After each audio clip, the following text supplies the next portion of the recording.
be a little bit of a difference. Hello. Some of you may have seen our newscast. Now we'll show you behind the scenes. Behind the scenes. Behind the scenes. Behind the scenes, seasoned newsmen who can bring the 24-hour happenings into your living room firsthand.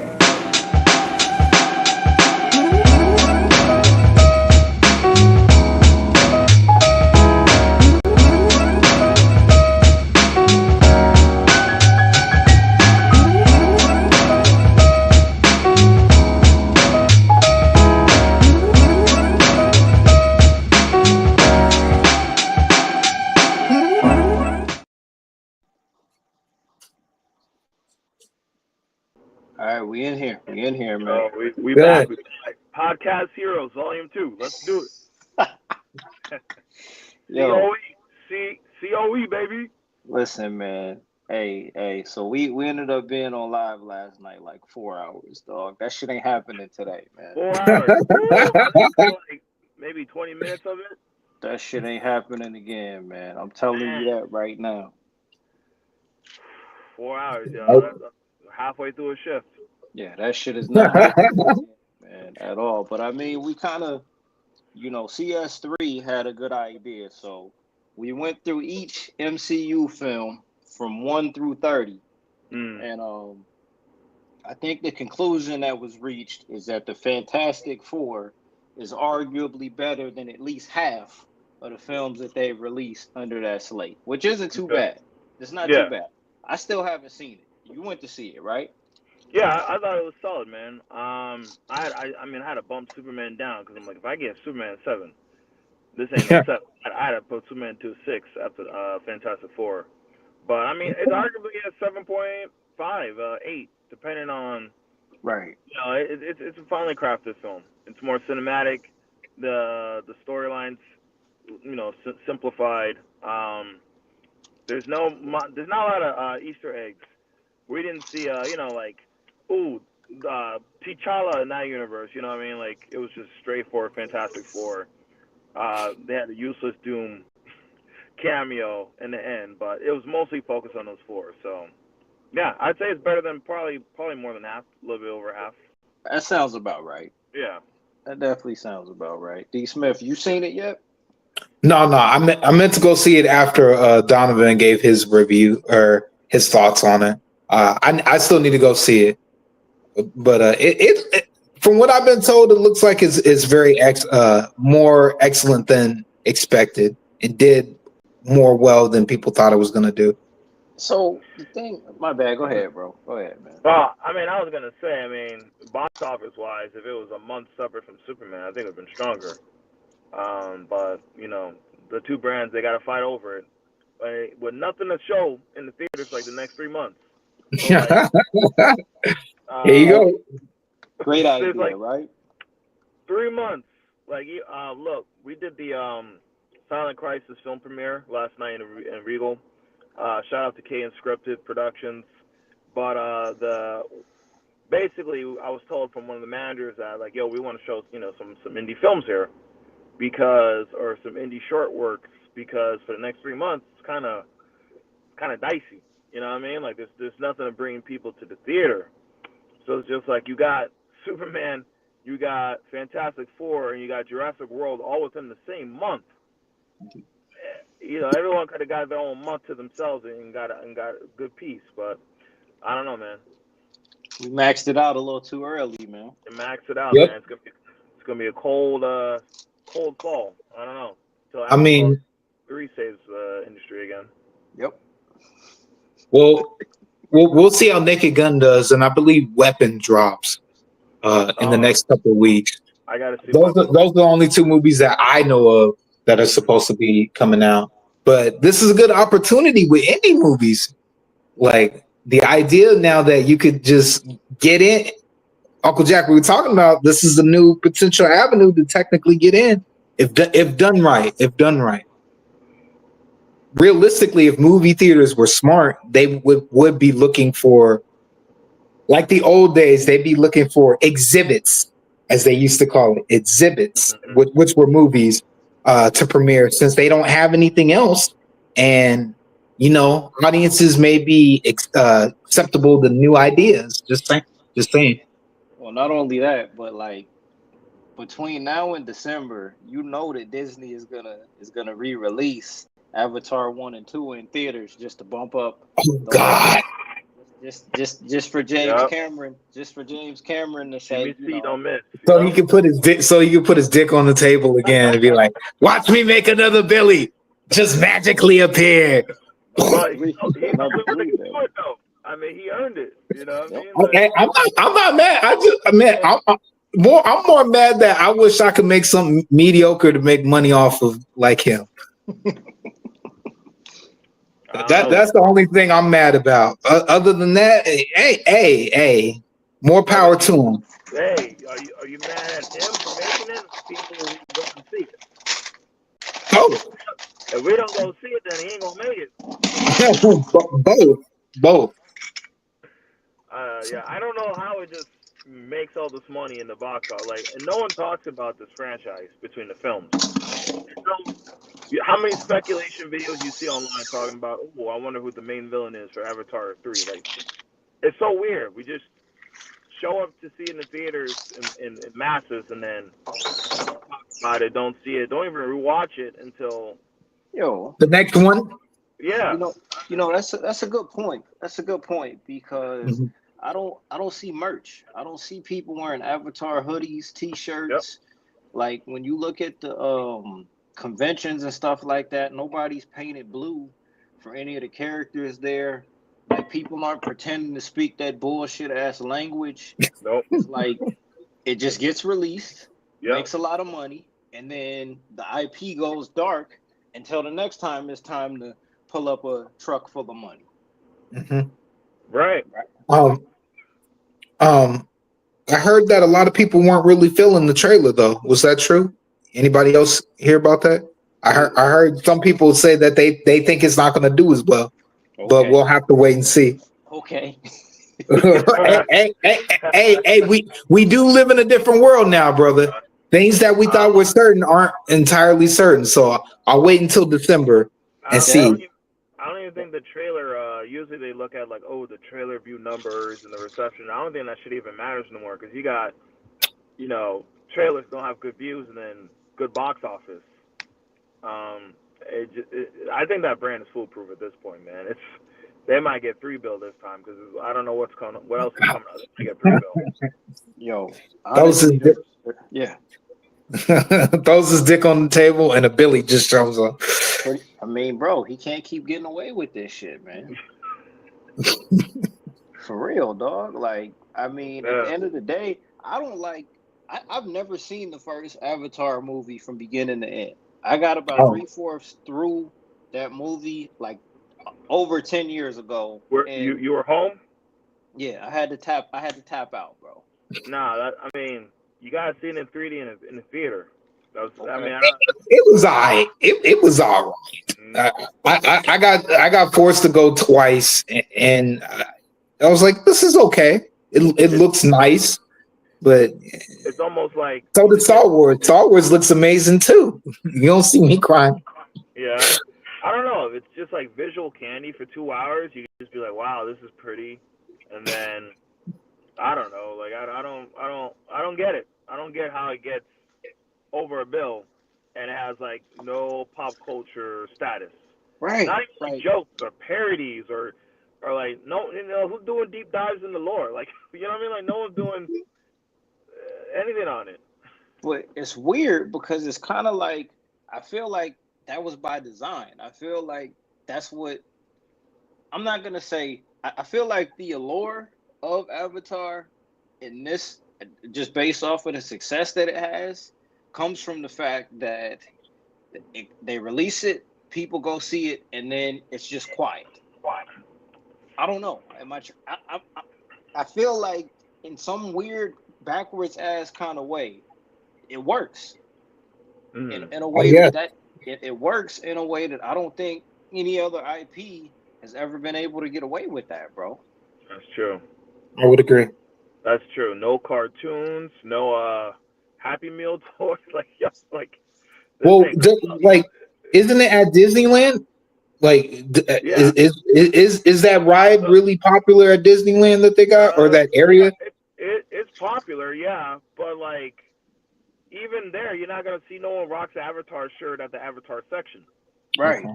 The merch section, like no one touches the merch section. Like you go through all the different parts, you'll see Mickey, people rocking different characters, Star Wars. You never see no one wear Avatar stuff, even at Disney. So it's just weird. Like it's like an experience. Like you go there, it looks nice. You ride a ride. It's like in 3D. They got all the smells. Like it's this immersion experience, and then that's it. You don't like, it sticks with you the beauty of it a little bit, but like the characters and nothing sticks with you. It's not like I don't know. It's weird. It's almost just like a visual experience and call it a day. I think it. Yeah. I think it's over. It's appeal overseas is what people. I think that's where they make their bulk of their money. Mm-hmm. In my eyes, it has to be. I mean, there was that report of like a woman trying to do surgery to make her face look like one of them people over D. there. Smith, I'll be honest But with other you. than that, I don't know. I don't know, bro. I feel like the US kind of carries it, bro. With that IP, I feel like the majority of what they get. I know China is eating a little bit over there, but like I feel like domestically is really where the bread and butter is for that IP. Okay. Straight up and down. Like maybe I'm tripping, but that's my take on that. But I would look, but my computer is fried over here. oh man, but yeah. So on that note, I mean that's crazy though. Yeah, 3 months left after July, and it's very quiet. I mean, other than like some of the stuff we already discussed, like Predator, Mortal Kombat 2, Running Man, Wicked. There really ain't nothing else that's hitting like that for the rest until Avatar. Yeah. I mean, Wicked. I could see Wicked if it could bring similar numbers like 700 mil worldwide. Domestically, they're gonna eat. And maybe Mortal Kombat 2, maybe if it's good. But we also gotta keep in mind what's considered successful for that particular film. I think if Mm-hmm. Mortal Kombat 2 can see anywhere between 350 and 400, it's a success. Yeah. And I mean, that's me high scaling it. I think 300 even would be enough to justify saying, all right, we fucked up on the first one, but the second one is a hit. Mm-hmm. For a rated R movie coming out in the fall, 300 has to be what they're hoping to hit. Because I think looking online, and I don't know how much we can, trust whatever the numbers are, but a $60 million budget for Mortal Kombat 2, they're hoping that that's smart money. You know what I'm Yeah. saying? Because you don't really even have to run promo for Mortal Kombat. Like you don't have to spend a lot of money promoting that because it's already its own established IP. So you're kind of playing with house money on that one. That's true. I mean, 60 mil is pretty reasonable. Right. So if they come back with 300, we could even call it a sleeper at that point in time, Yeah. which is enough to justify doing a third one. Right. I mean, 120 break even point, somewhat. Marketing. That's 350. Yeah, they're looking for 350 sleeper hit. Yep. 500. They green line 4, 5, and 6. Yeah, for real. With and maybe then Liu Kang gets his spinoff on Max. Maybe right? Shaolin Monks on HBO Max. Can't wait to see. Hell. We talked about it. Can't wait to see. Dad pitched a whole. He pitched a whole season, man. They probably AI probably already grabbed that, man. They probably already right now. He pitched. What he said, season 1, 2, and 3. Yeah, 21. man.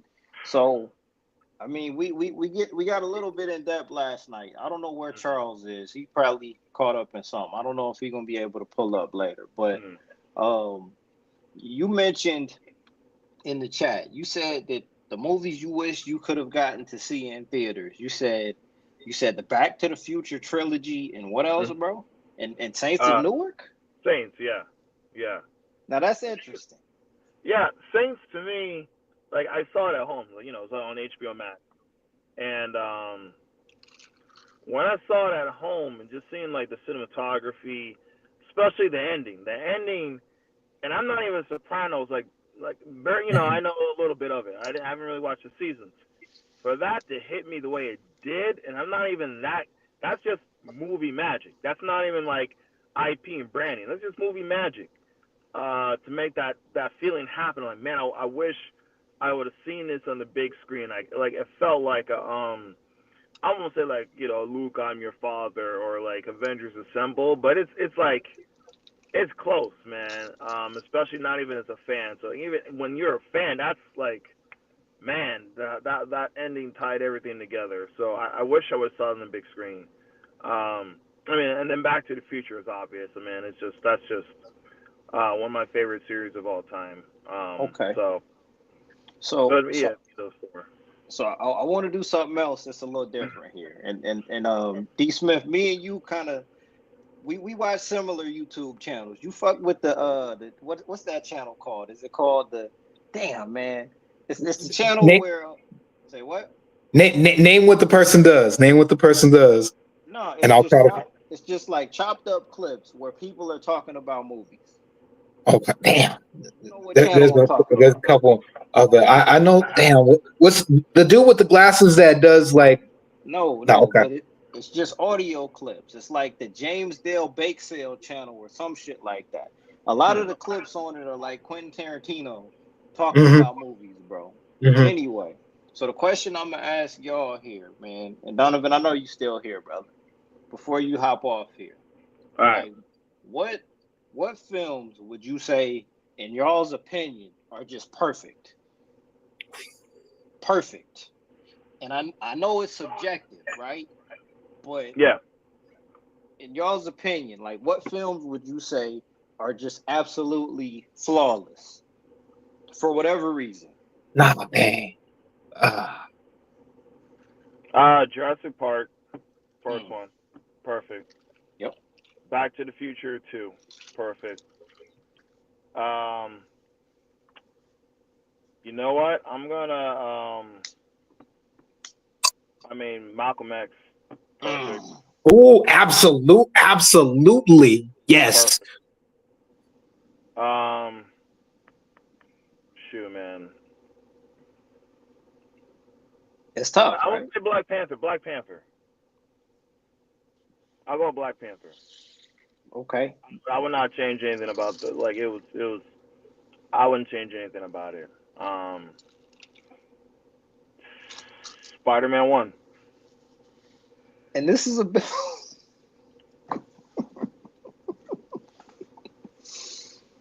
Yep. Yep. I mean, we trying to go into the classics, the golden era Hollywood. Whatever. Yeah. It's your list, brother. Go. Whatever. Let's see here, man. Like, that's all I got for now. Goodfellas, perfect. Wouldn't change it. Goodfellas, perfect film. Okay. Yeah, you go ahead, D. Smith. This is fire. I'm glad we got this. Yeah, this is fire right here, bro. All right. Raiders of the Lost Ark. Oh. Die Hard. 12 Angry Men. 7 Samurai. Damn. You know, fuck it. I'm gonna say it. Dog Day Afternoon. I'm gonna say it. I'm gonna say it. Dog Day Afternoon. I still remember the first time I saw that and how I loved it. Fuck it. I'm also say Reservoir Dogs. I'm gonna say Reservoir Dogs. Shit. What else? No pressure. Heat's a little too long. I'm not gonna say Heat.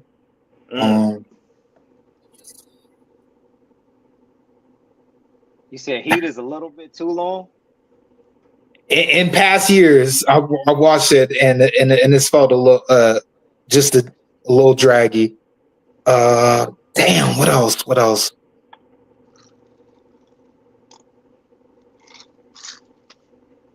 That's all I got for the moment. I mean, Somebody, I think that's a good Uncle list. Jack, you go. You go. I'll come back because I got more. Okay. All right, but I'm about to head out Virginia Beach. I might log back in with Orange Crush in hand. We'll see. Got you. Hey, Got you. hey, Hey, real talk. Hey, hey, brother, be All right. safe out there, bro. All Shout right, out to man, for old sure. Jazzy too. Be safe, bro. We got you. Word. Catch y'all later. All Peace. right. peace. Tell Justin pull up, man. All right, I'm sending something. All right, bet. Oh, the greatest game ever played. That's a good one too. Disney Best joint? performance, huh?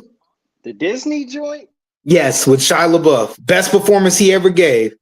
All right, that's fair. That's fair. Okay. That's a good sports movie. Okay. So and this is all personal preference, and we're not even talking like our favorites here. But in my view, I think that Ocean's 11 is a perfect film, bro. I think Ocean's 11 and the joint that came out in 2001, obviously, to me that's a perfect film. The cinematography, the acting, the soundtrack, and the character interactions, to me that movie's perfect. I could watch Ocean's 11 every day of the week. For some reason, every time I fly, Ocean's 11 is one of the movies that's like playing on the airplane. I watch it every time I travel. I'll throw you a curveball here. And I didn't see this. I saw Hard Boiled first.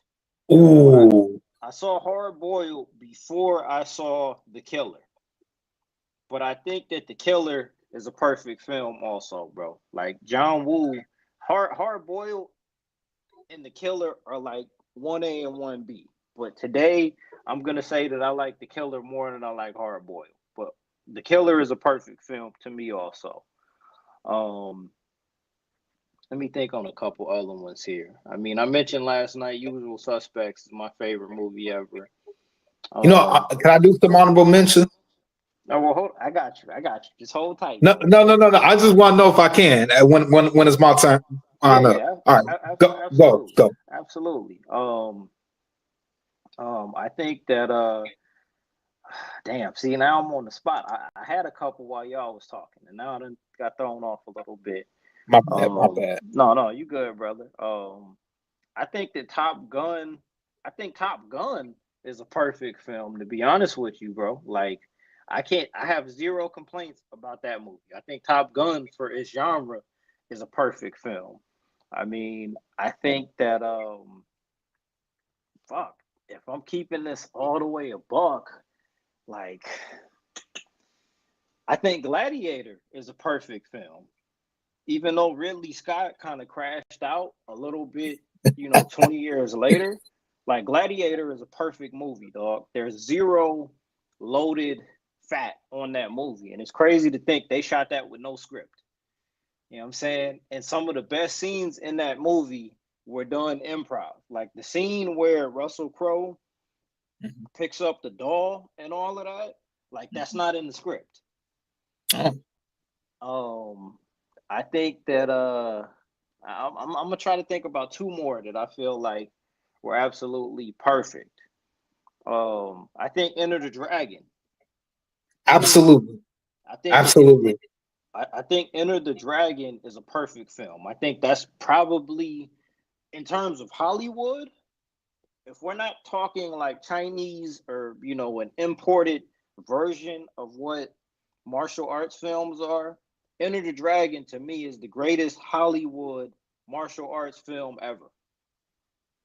And Bruce Lee in his prime right there. That was Bruce Lee when he was untouchable. As an actor, as a director, whatever you want to call it. Like Bruce Lee was in rarefied air. Nobody else could have did what Bruce Lee did in Enter the Dragon. No, I'm gonna try to give out one more that I think is just perfect. I think that The Departed is a perfect film also. I know that Goodfellas, listen, this is why I'm going to say this. The reason I think that The Departed is a perfect film is that the gangster movie genre doesn't exist anymore. And in 2006, when that movie came out, Martin Scorsese hadn't earned an Academy Award yet. And I just feel like for that era of America, not only that, like The Departed to me is like a time capsule film. If anyone wants to know what it was like living in America in 2006, you watch The Departed, and then you're already brought up to speed. That's a perfect film to me, bro, top to bottom. The Departed is probably Martin Scorsese's most underrated film, but there's no part of that movie that I think should be cut out. No part of that movie that shouldn't be there or that feels out of place. Okay. All right, what you got for honorables? Jackie Chan Police Story 1 and 2. Okay. They're almost flawless, man. That choreography, you'll never see that again. The playground scene with the lead pipe, the whole scene in the mall, the explosion at the warehouse, top notch. Somebody really died. Yeah. And they made that. and they could say that with pride too. What scene? What scene? When did that happen? That's at the beginning in the first Police Story. The ghetto, the where he drives the car through the ghetto. Like somebody died in that, bro. Somebody died. A woman got beaten to death in the mall scene at the end. Him almost dodging car. Like, come on, dog. Can't do that stuff no more. Can't do that stuff no more. CGI can never do with that stuff. You're right. What Jackie Chan was able to do. Right. What was my other Heat? If it wasn't just this is a little too long. So let me ask you a question. Fine. Let me ask you a question about Heat, bro. What genre do you consider that? Because now I seen a post from a YouTube channel that I respect where he said that Heat was the most overrated action film ever made, right? But I don't consider Heat to be an action movie. No. I don't view it as an action film. I don't. It's a crime drama. Yes. What happens to have action in it. There you go. Thank you. Like whoever said that is stupid. Like it's not an action movie. All stupid. Right. Anyway, you got some more honorables? Because I got a couple too, bro.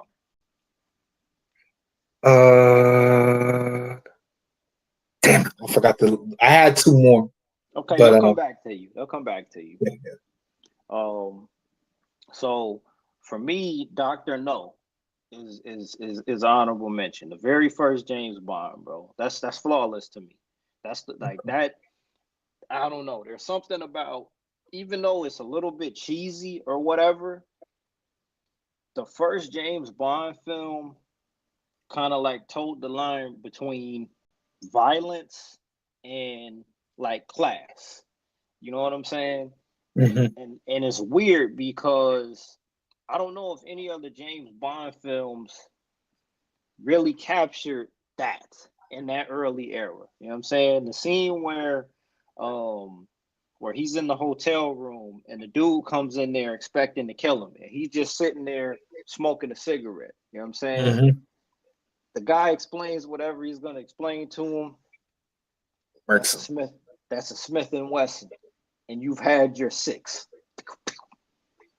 He sits there, gets up, takes the silencer off, and just looks at the smoke coming off of the barrel. Like, you know what I'm saying? For some reason, I think that Dr. No has unlimited replay value. You know what I'm saying? It is. Like, that's a perfect James Bond film. The other one that kind of comes to mind for me, damn, see, oh man, this is pressure right here. I feel you, bro. Because it's like, it's right there, and then you kind of forget it. Damn. Mm-hmm. I think that The Sixth Sense is an honorable mention, bro. Okay. Because it's hard to say, because I don't know if The Sixth Sense is a horror movie. Like, what genre is that film? You know what I'm saying? Mm-hmm. But for the time that it came out, there was nothing like it that was around like that. There was not, before The Sixth Sense came out, you had never seen anything like that before, ever. I agree. and it changed the genre, or it had an impact because after that came out, there were other films that were trying to do that plot twist at the end. You know, kind of like when The Matrix came out. After The Matrix dropped, every studio was trying to do their version of Matrix. You know, every studio was trying to do their version of Jurassic Park. You know, situations like that. So, you know, what else we got, bro? Any other ones come to mind for you?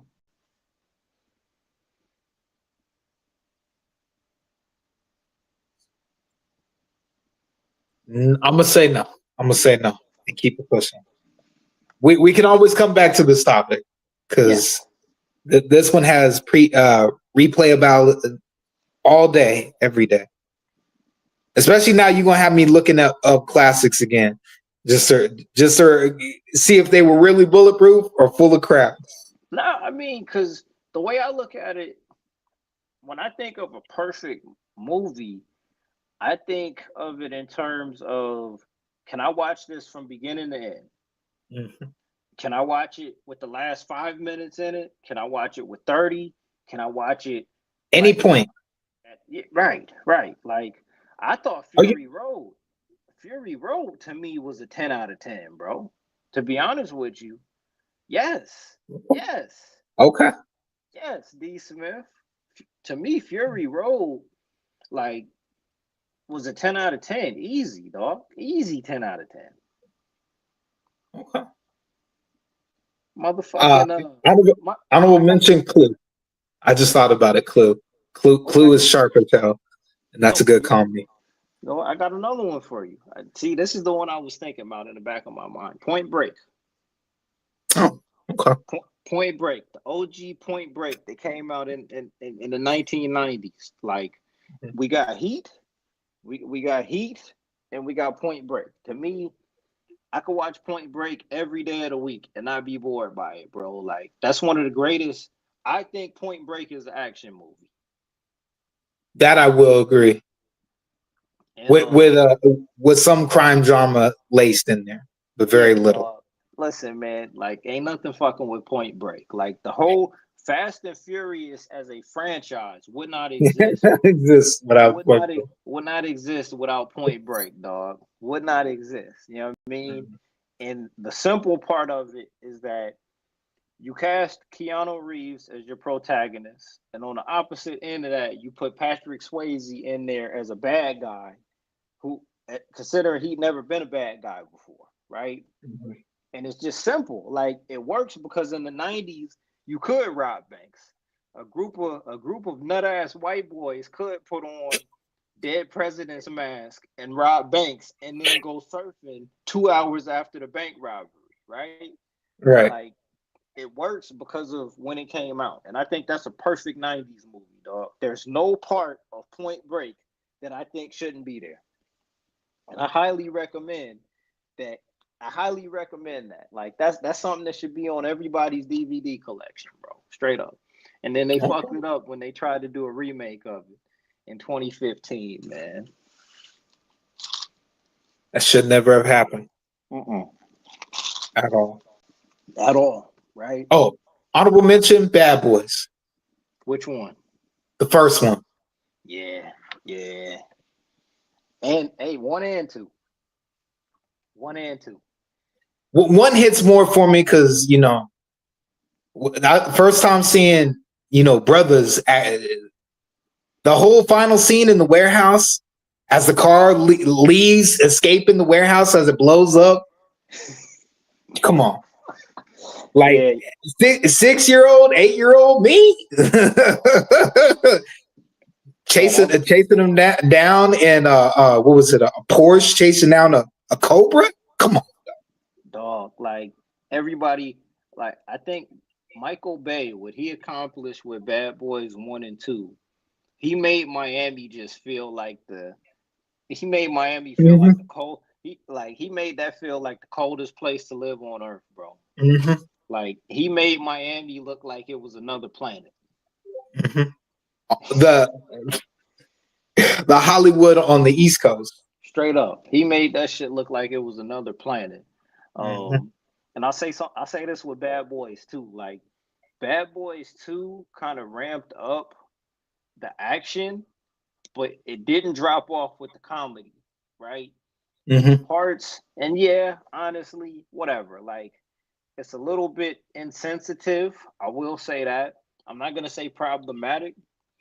Bad Boys 2 is like the perfect example of like, I'm not gonna even say gritty. Like, Bad Boys 2 is like polished. It's like super polished violence, like super polished chaos is what Bad Mm-hmm. Boys 2 is. Mm-hmm. And they don't cut any corners on any of it, right? Like, if I don't know, Jumping cars on the freeway, bro. Jumping cars on the freeway. like, for real, and nobody's done that since. No. I think Bad Boys 2, I agree with you. Bad Boys 1 is a classic. Bad Boys 2 is a classic. I think Michael Bay was at his peak with Bad Boys 2. I don't think he made a better film since Bad Boys 2, bro. I don't think so. I got a special place in my heart for the first Transformers, but other than that, I would agree. Yeah, because, like, I don't know, man. Bad Boys 2 it was raw, but it was like super polished. Yes. Yeah. Super polished. Like you said, man, it was polished chaos, and that's what it was. The best form of chaos.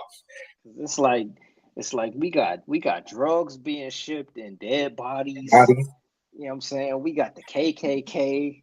You know what I'm Dan saying? Marino, hey man, what's up? Back up.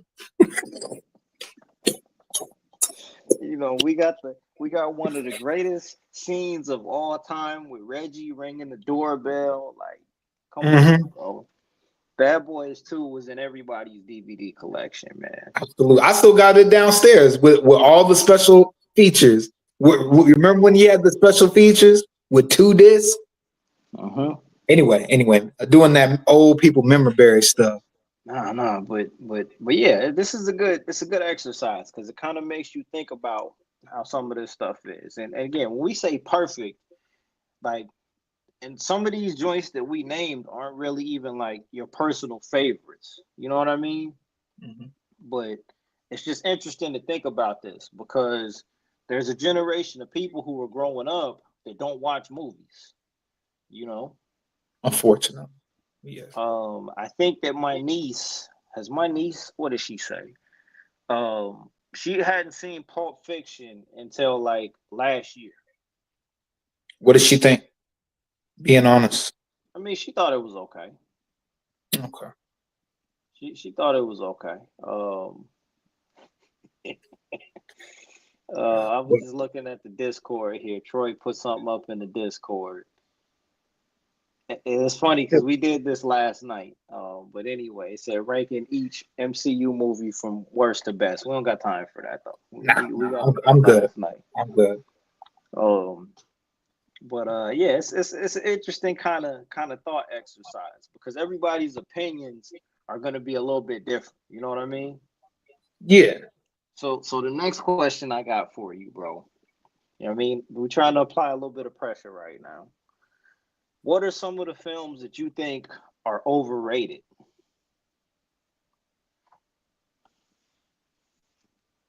Avatar.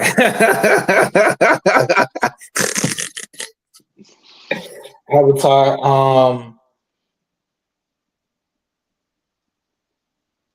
I'm gonna switch up your question with downplayed. The Star Wars prequels. I think they get too much hate. While I try to figure out overplayed. Because those movies weren't as bad as people said they were. I think Star Wars fans are just butthurt. Well, okay, so how many times have you seen the prequels? Just as many times as I've seen the originals. Okay. And of all of the prequels, which one did you think was the best?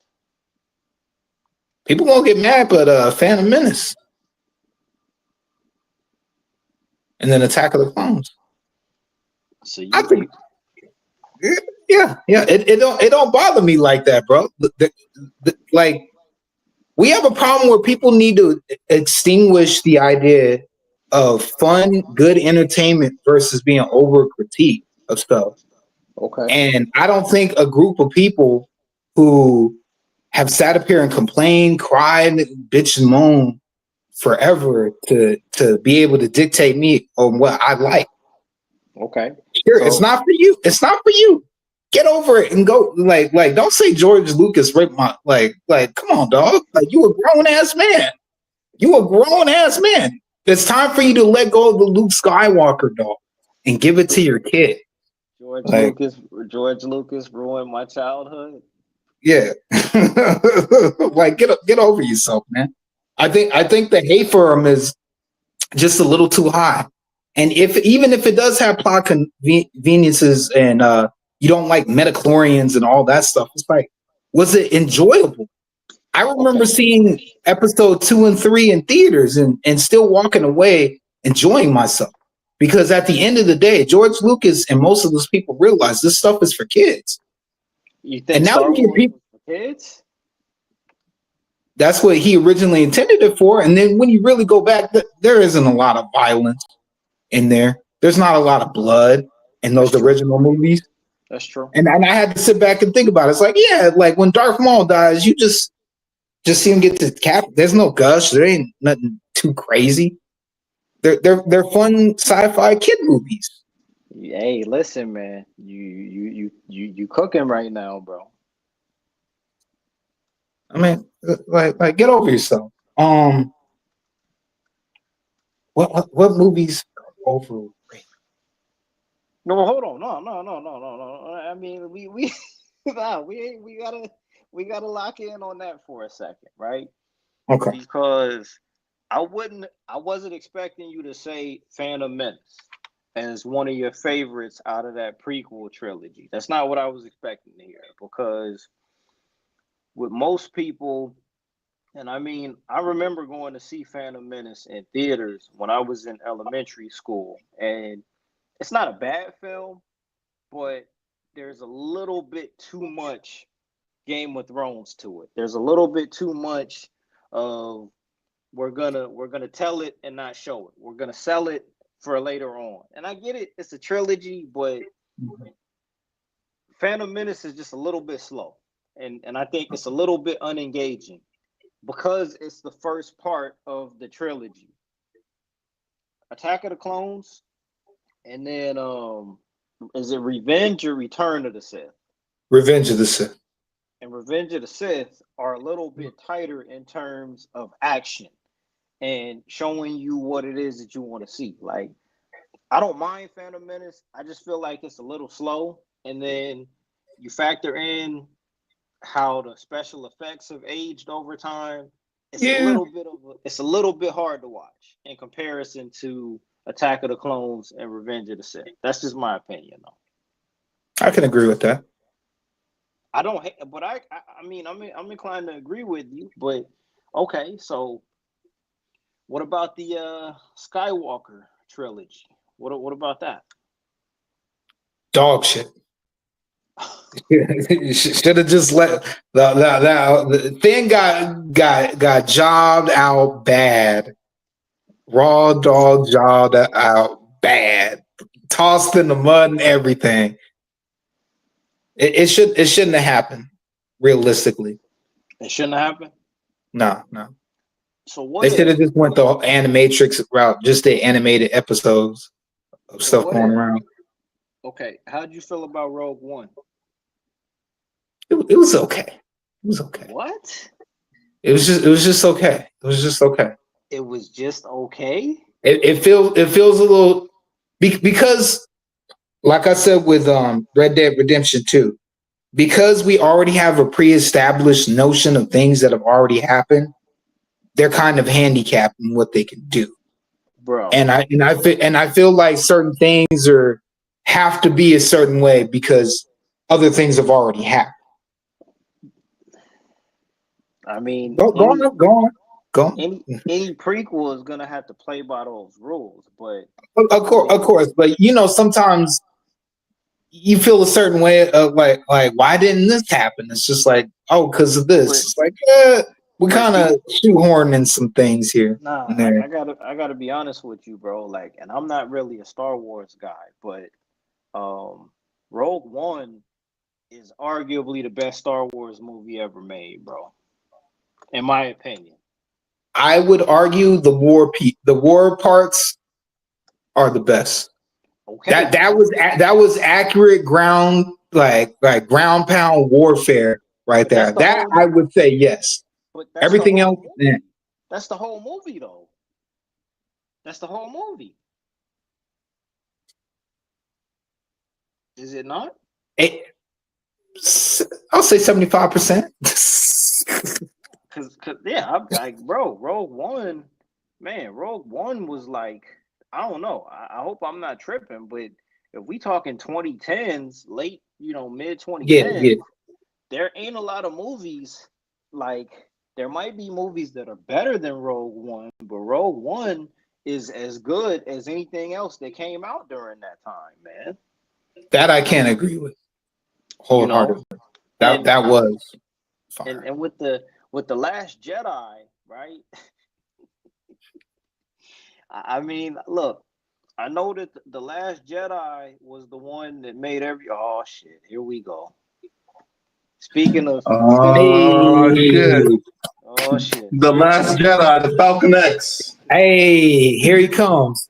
Speaking No, wait, Uncle Jack, before you say anything, Charles, on the spot, you got to give us your list. Yep, Oh, Perfect shit. movies. yep. Go. Perfect movies. The Usual Suspects. A Beautiful Mind. Life is Beautiful. The Matrix.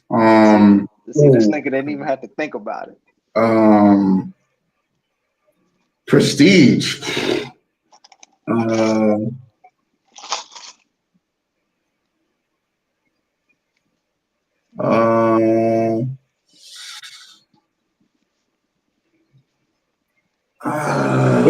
If you can't come up with, give me some honorable mentions.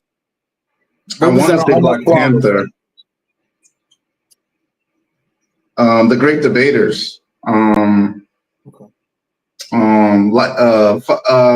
What Dreams May Come. Nigga, wait. What Dreams May Come.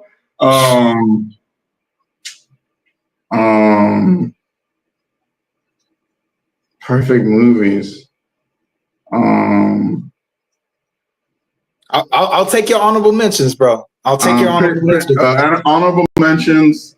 Prince of Egypt. Perfect film.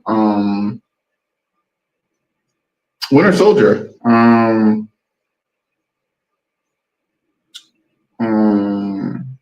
trying to see more black movies in there. Hey, hold on, Charles. I got you on one of them. All right. 310 to Yuma. Oh, 310 to Yuma. Yep. Perfect. And I'm mad because I saw that late. I'm mad because I saw that late. That was the one I was thinking about earlier, D. Smith. And Donovan agreed with you on Black Panther. He said that was one of his perfect joints earlier. Yeah. I think I said like 10. That was easy work too, bro. That was easy. Yeah. for the most part, yeah. Hey, Charles, have you seen 12 Angry Men? No. I need you to watch the OG one. Tell me what you 12 think. Angry Men. Yes, it's an older film, so it's been copied, but look at the context of that time, and the writing is sharp. Okay. 12 Angry Men. Because the reason I kind of wanted to bring that up as a topic is like it's not even about like personal favorites, because some of your personal favorites might even have parts where you roll your eyes at them and just 100%. That part right there is a little corny, but there's enough charm to it. There's enough charm to it to make you look past it. But like, yeah, I agree. When you think about something that's like perfect films, you're thinking, damn, there's nothing in this movie that I would cut out. There's no part of this movie that doesn't feel like it shouldn't be there. Yeah. And it gets tough when you start to think about that. You know what I'm It saying? does. And even movies that you don't like. I would argue A Walk to Remember is probably a perfect film. I know it's A Walk to Remember. It's probably my wife was watching. I was like, damn, that's a fucking good movie. I say Requiem for if we're gonna do that, Requiem for a Dream. I That haven't will seen fuck you that. up. Ooh. I don't know if I want to. It's like really druggy, right? It's a PSA movie. It's the best Man. PSA movie. It'll fuck you up for 2 days, but it's worth watching once. I might check it out. I try to, man. It fucked me up for 2 days stuff straight. and like too traumatic shit. I'm like, but I can check it out. I've seen it. I've seen it all around. CS3 says The Matrix. I agree with CS3. All right, so before we get back, like we went on a little Star Wars tangent, but we don't got to talk about that. All I was saying is that we were just about to talk about The Last Jedi. He said Dark Knight has to be an honorable mention. Okay, so yeah. It should be. Yep. It really should be. It really should be there. There's something incomplete about the Joker that feels incomplete. Okay, with the Dark Knight. What's that? It felt like that ending. I felt like there was more planned that they couldn't do. I think we would have seen that in the next film. In the next film, I think. In the next film, yeah. But is it Dark Knight? I got one thing to say about that whole trilogy, right? And Justin kind of pointed this out when we went live with him. For as great as that trilogy is, and even Batman Begins, in some regards, like the best parts of that movie are the League of Shadows scenes where he's going through his training. I don't think we'll never see that again in another Batman movie. Mm-hmm. But what I'm gonna say is that Christopher Nolan really made 3 James Bond films, dog. Okay, I'll be right back. You got it, bro. Like Nolan really made James Bond movies out of Batman, bro. Like, if we keep this all the way above, D. Smith, how much detective stuff was that version of Batman really doing? Like, what case did he solve? Like, where did you see the world's greatest detective in any of those 3 movies? Outside of him going to get old dude from Japan, like nothing. Right. He wore more suits than he did the bat suits sometimes. Right, but I mean, like what case did he really solve? No. You see what I'm saying? Like, I had to think about nothing. As great as The Dark Knight is, it's really a James. Like all 3 of those movies are James Bond movies, dog. All 3 are James Bond films. That's all he's been wanting to do anyway. I'm not mad at it because it's a different angle. It's a different angle that he took on Batman, which was cool, but he didn't really solve anything. What Matt Reeves did, even though that movie is 3 hours, the basis of what it was that Batman was trying to do, he was trying to crack a case and lock somebody up. You know, it wasn't, I'm trying to stop somebody from blowing up a nuke. It wasn't, I'm trying to stop a gangster from, locking down the city. I'm not trying to stop a warlord from poisoning the city. I'm trying to solve a case. But it's still a damn good movie, though. The Dark Knight is still a 10 out of 10, though. But he didn't solve nothing, though. And it's okay to say that, right? Yeah. Did he do Batman shit? Yes. That's all that matters.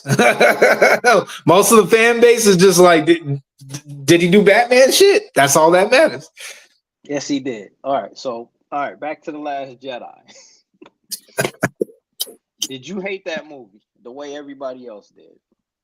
I was very disappointed, but why? A part of me was all like, you should have you know when you realize you've been played and you're naive about something.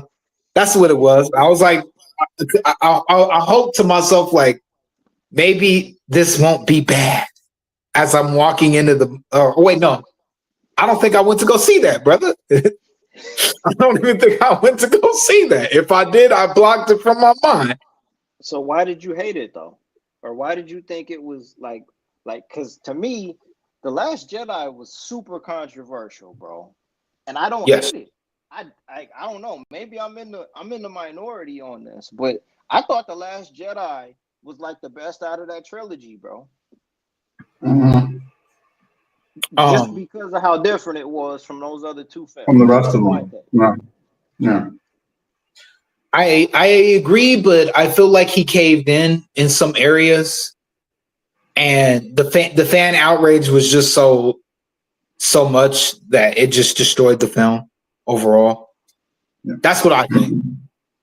Okay. The thing he did, Ryan Johnson did, and I think this is just his film style, is you can take a big swing like The Last Jedi, but he didn't he just undid Finn, and you still have to like respect what was being done. Even if you want to move away from it, like acknowledge it was there. Okay. But you feel me? Like it was like he didn't even acknowledge it was there. That was probably the biggest part. Because it felt like it wasn't connected to the other movie. Because like they set up shit with Finn, all that stuff. It was like nah. That like, shit don't matter. You can undo it, but there's a way to strategically undo it through the film rather than just not acknowledge it. That was really that plus the fan shit. Yeah, they got in his ass for sure. And they won too, which I think that's what angered me the most is they won. They won. They won that battle. The fans been winning. The fans. I mean, he made a Billy. He didn't make a Billy. It did. It did a Billy. I think it crossed the line. The dead body just crossed the line very. Yeah. Diminishing returns. I don't think the last one did, right? Yeah, that joint, and that was trash. That one was bad. JJ, what are you doing? What was that called? The Rise of, what was it? The Rise of Skywalker, some shit, Scott. That was dog shit. That was bad. That was bad. Right. And I mean, and you know, I'm not a JJ fan at all, but like, what the fuck, bro? Because honestly, I didn't like Force Awakens all that much. I really didn't like that one, but it was okay. Yeah, super mystery box looking motherfucker. Like that was very safe. It hit a Billy. They both hit a Billy. Okay, all right, but so all right, so these and the question that was just a branch off of another question. So I asked you the same question I asked D. Smith earlier. We talked about the joints you think are like perfect films. What are some of them that you think are overrated? Because D. Smith said Avatar. Overrated. Yeah, he said Avatar. And Obviously, yeah, Avatar is definitely overrated. More recent or overall? Man, just overall. It could be both. Doesn't even matter.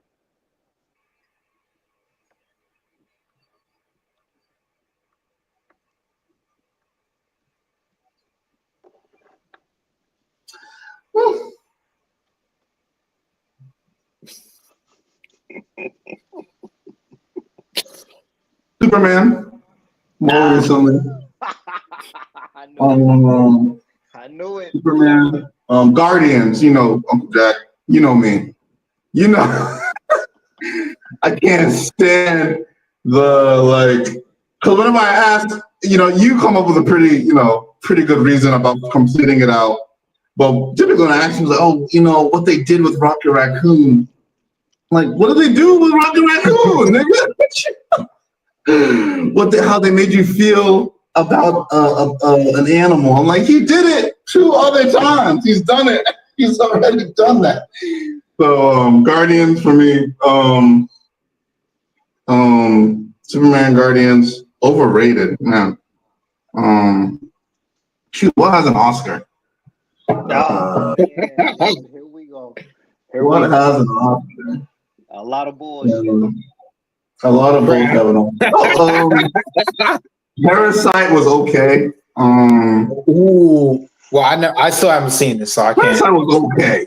I don't know, because maybe like depending on where you're from, You there's know like what? nothing Joker. crazy. There's like nothing Joker. crazy about what happened in Paris. That's like a normal day. To me, Parasite was good. I think that the Academy, because the Academy is a little wishy-washy. I absolutely. think for the Academy at that time, it was like an eye-opener. Oh my goodness, like the American dream exists in Korea too. Mm-hmm. I've never They seen have anything like the same wants. Oh my god.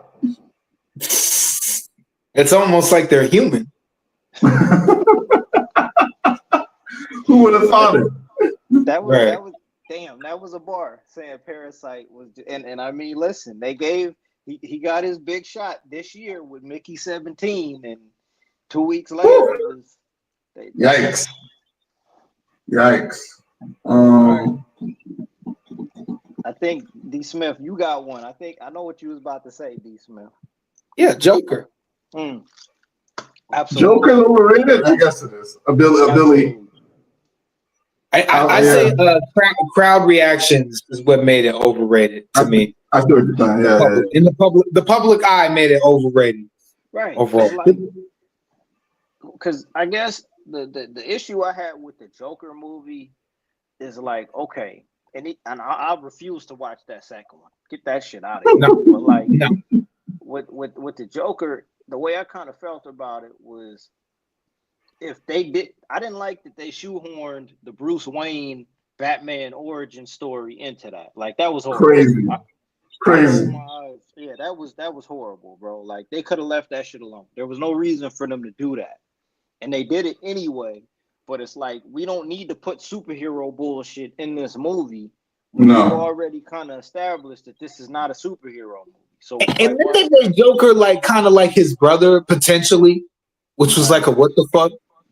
Hey, shout out to Troy. Yes, I agree with you on that. The 1999 Mummy movie is perfect. That's a 10 out of 10. Damn. The Mummy series was awesome. Yep, that's a 10 out of 10. Shit. Troy. Yeah, your camera's like, you saw my camera's messed up. Yeah. I mean, because low key, like Pirates of the Caribbean really took a lot from that first, from the Mummy and the Mummy Returns. But we ain't gonna talk about that though.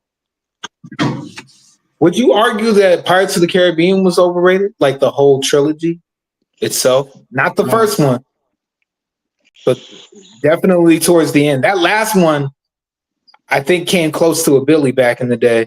It did. But and that was like the most expensive film ever, up to like, nah, bro. Nah. I can't do that to Pirates. The first three, like that was like Star Wars. That was like Star Wars on water, bro. Okay. I can't. D Smith, you kind of got me flaking a little bit. The first two were good. I remember the third one being good when it came out, but people not as much like feeling it over time. The third one was just a little bit. It was like too much. It was a little too much. But it still was a good trilogy, though. That fourth and fifth movie was like, what the fuck are we doing? Yeah, that was bad. We brought Blackbeard in this for what? Okay. I thought that shit was whack, bro. I ain't gonna lie to you. I agree. I thought the joint with where Jack Sparrow, the DLC pack. the Jack Sparrow DLC pack. That's exactly what that shit was too. That was a pack of ass. That's what that I agree. Was. That was a 2-pack. That was, the joint. I don't even remember. The old DVD bin when you 1 for 2. Yeah, 1 for 2, and you go, oh, they made this. I forgot they made this. When you used to go through the bargain bin at Walmart and you see an old ass movie, you blow up. Oh shit! They did do the 2 sequels after that trilogy. Because I'm not gonna lie, like that's like movie trivia type shit, bro. Like I don't know what the title of that fourth Pirates of the Caribbean was. I just know it was Neither do I. Something black. I think. Pirates of the Caribbean. It should have just been called Pirates of the Caribbean, Jack Sparrow DLC, because I don't remember what that shit was called. And the fifth one, I don't remember what it was called either, bro. I remember going to see it and thinking like, yo, I want my money back, but all right, overrated. Robert Eggers, The Witch. All right, you got me on that one. I don't know what that is. I want to say that's a movie from the 80s, but I don't want to. Please clarify in the chat. I wish Donovan was in here because he probably say that Nosferatu was overrated. And I still haven't seen that one yet. I need to watch it though. But he probably say that was overrated. I could agree. From the little I did see of that. The cinematography though was excellent. No, and to be honest, like, yo, the trailer for that was heat. And you know, yes. Classic gothic horror. Right. The trailer for that looked like it was crazy, bro. You know what I'm saying? So that's one that I need to make time to try to watch. But you know, it's crazy because for me, when I think about overrated, I just think about like some movies that kind of make me roll my eyes a little bit, you know, like that I don't enjoy watching. You know what I'm saying? And with the Joker, that's one that really jumps out in my mind. I got no enjoyment out of watching that movie at all, bro. Like, my brother liked it. My mom didn't really like watching it that much. I mean, my niece didn't really like it. And it's okay for something to be polarizing, but if I don't enjoy watching it, I don't see what other people saw in it, right? Exactly. And as a result of that, I don't see what the outrage was with the way that they handled the sequel because it didn't need a sequel. There was no point in them making a fucking sequel to that movie. You know what I mean? Right. That was definitely a one and done. Okay. Question for you, right? I've never gotten into Mission Impossible. I've never understood what not even the John Woo direct, not even part 2 with John Woo, as bad as it is. I've never seen the appeal in that. Is Mission Impossible overrated? No, I think it is what it is, man. Okay. They're good. They're good American wannabe James Bond movies with Tom Cruise using that as an excuse to do crazy ass shit. Hey, listen, man. I will say that last joint, I saw that in theaters. The airplane scene alone was, for me, worth the money. Okay. I know that like we just don't get that anymore, and it was good. It was a nice little treat to see that, like, in theaters, and the amount of dedication and hard work that went into doing that was great. I'm not gonna lie. I think that Tom Cruise wants to die doing a stunt for a movie. Yeah. Yes, he wants his plaque at the Oscars when they do the Remember People, which he would come up first or last, by the way. They make it a poignant note to make sure he went either first or last in the group. The last movie star. Yo, I mean, like, for real, bro. It's crazy. Tom Cruise has never won an Oscar before, bro. Wow. Jerry Maguire?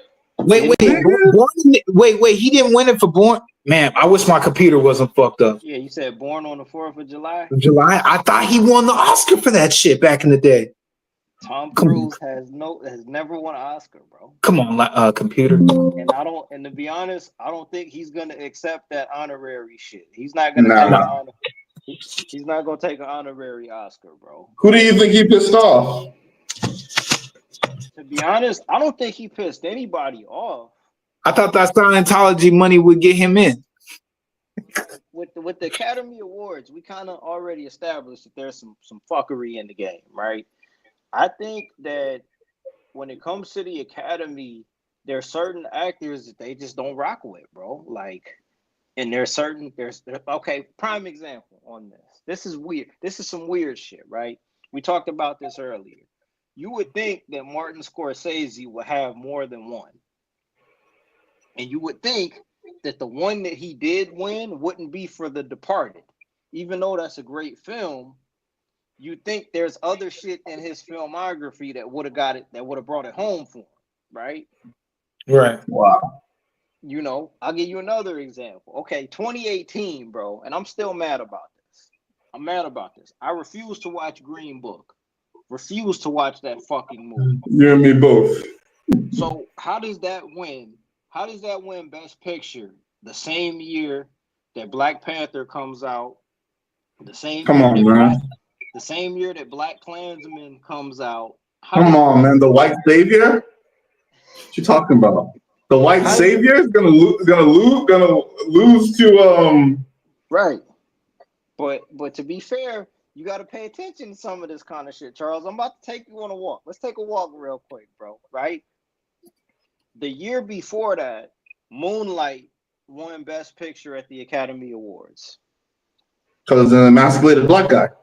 Okay. So the next year, Green Book wins Best Picture at the Academy Awards. And then 2 years in a row, Mahershala Ali wins the same Academy Award. He wins the Academy Award for Best Supporting Actor for Moonlight and The Green Book. 2 years straight. He's accepted. He's accepted. Right? Oh, man. I'm a black thing. So, okay, I'm gonna fuck you up even more. Like, Black Panther should have won the Academy Award for Best Picture in 2018. Without question. Like that would have changed the entire format of what it is that they're trying to do. Okay, all right, watch this, Charles. Pandemic hits 2020, 2021. The Academy Award for Best Picture is Everywhere, Everyone, All at Once. And I know I just fucked up the title of that movie, right? Mm-hmm. That was a great film, but we got to read between the lines as to why that swept every category across the board, bro. Because they're Asian. Next question. Like, you see what I'm saying? Next question. What is that movie with Steven Yeun and they're like farmers or some shit? That won an Academy Award. No one watched that. No one watched that. I don't even know what you're referencing, bro. Steven Yeun did a movie. IMDb. I know what you're talking about. Oh wait, is that the one where it's the Middle America? Like they're the only Asian people in Middle America? No one watched that. Literally, no one watched that. But it's like we gotta respond. Our response to what it is that happened has to be this, so that we feel good about ourselves. Other demographics live our reality way more than we do, if that makes sense. And I don't want to make it about that. I can do both. Charles said, "I'll throw the whole chair." Stop Asian hate. Oh my God! Stop, Troy. Do not. Oh, hey, but listen, Troy is right. He's right because that's what it was. Don't get me wrong. But it's not. You see, we have to be careful not to fall into. It's like white people and black people have great relations, right? There's a year that happened. It's great. We're moving past it. And then a white guy runs over a black guy. He's like, well, you can't say. I'm like, no, a white guy ran over a black guy. It doesn't have to be more than that. It doesn't have to be more than that. It doesn't. And I don't want to make it about that because Troy is right, though. But that's why, because that was a great film. It really was a great film. I enjoyed watching it. I don't need to watch it again. But if you know what you know, you know what you know. And that's why that film got what it got. What did you think of Beef? Oh, what happened? We can't get into that? I didn't watch it. Okay. Pretty good. Okay. It was better than I expected it to be. Mm-hmm. I hated the ending. I hated the way that show ended. They botched it at the end. It got too weird at the end. I'm trying to remember how it ended. Like it just got a little bit too surrealist. Okay.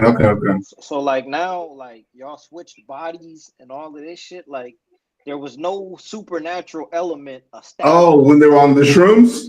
Yeah, like Okay. I got you. like me and my wife were sitting on the couch like this. Like, can we just get to the end of it? Beef was dope up until they got to the weird shit. But you can't get A24 has to get to the weird shit. They got to do the weird shit. Yeah. Oh man. So like, Beef is what's he saying? Did Bill Cosby ruin it for inspirational black stories? I mean, I'm not even gonna go there. Did Bill Cosby? I mean, what did? I mean, outside of the Cosby Show, which was phenomenal. I mean, he produced and helped a lot of people in the community. We got you on another comment, Troy. And rest in peace to He's dead? No, I'm saying rest in peace to you know what I'm saying, Malcolm Jamal Warner. Rest in peace to that brother. Rest in peace, Malcolm Jamal. Oh yeah. Yeah, rest in peace to that brother, man. Straight up. But yeah, go ahead, Charles. Shit, what are you talking about? Beef. Oh yeah. It's just it was kind of surreal because it's like there's rap playing throughout the thing, right? You're following what I'm saying. The rap playing throughout it. The slang is, it's African American, AA vernacular. The word, the modern word of the black people. The modern word to use is ethnic. Excuse me? Okay. Then they go change it. Hey Charles, then they go changing the goalpost when that shit is convenient for them. And that's what I mean, like, because I can see and I'm sure it got some Emmys. I gotta look, but we're not allowed to. We wouldn't be allowed to have that kind of show. Because while that show was in its run, there was a thing on Twitter where they were calling old girl like Asian Angela Bassett. How disrespectful! I remember that because I was on Twitter. They were calling her Asian Angela Bassett because of how her face looked in the artwork and like in the promo for the show. Okay. And it wasn't a bad show. It really it was a good show. I just find it interesting. Same thing with the Everything Everywhere. It's like the same thing.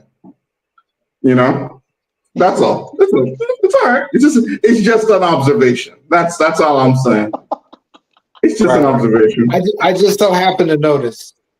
That's it. I just so happen to notice. That's all. Because I mean, it wasn't a bad show. Like Stephen Yeun is good in just about he's everything great. that he's in. But yeah, I mean, oh man, old girl was man. You know what I mean? Like it got a little weird toward the end, but damn, Charles. Somebody's gotta say it. He said, "Where the I've seen a lot of Asian Americans say they identify black because it's the most prominent minority culture in the world." Yeah, and because we're fun, hip, cool, stylish, and all that in a bag of chips, but they never mention that shit. But let you do an anime. Let you do an anime, and all of a sudden we got issues. I don't want to make it about that. I don't want to. I know. I'm sorry. Y'all gonna get struck. You gotta get the struck down for Asian name. I swear. I was about to get up and throw the chair. I don't want to make it about that. Hey! I saw Shang-Chi. All right. Because I'm. Oh my god. Take it easy. Hey, buddy! I watch Jackie Chan films. All right, man. Let's take it down a notch. Calm down. I love Rush Hour. What do you mean? Right. I love the Wu-Tang Clan.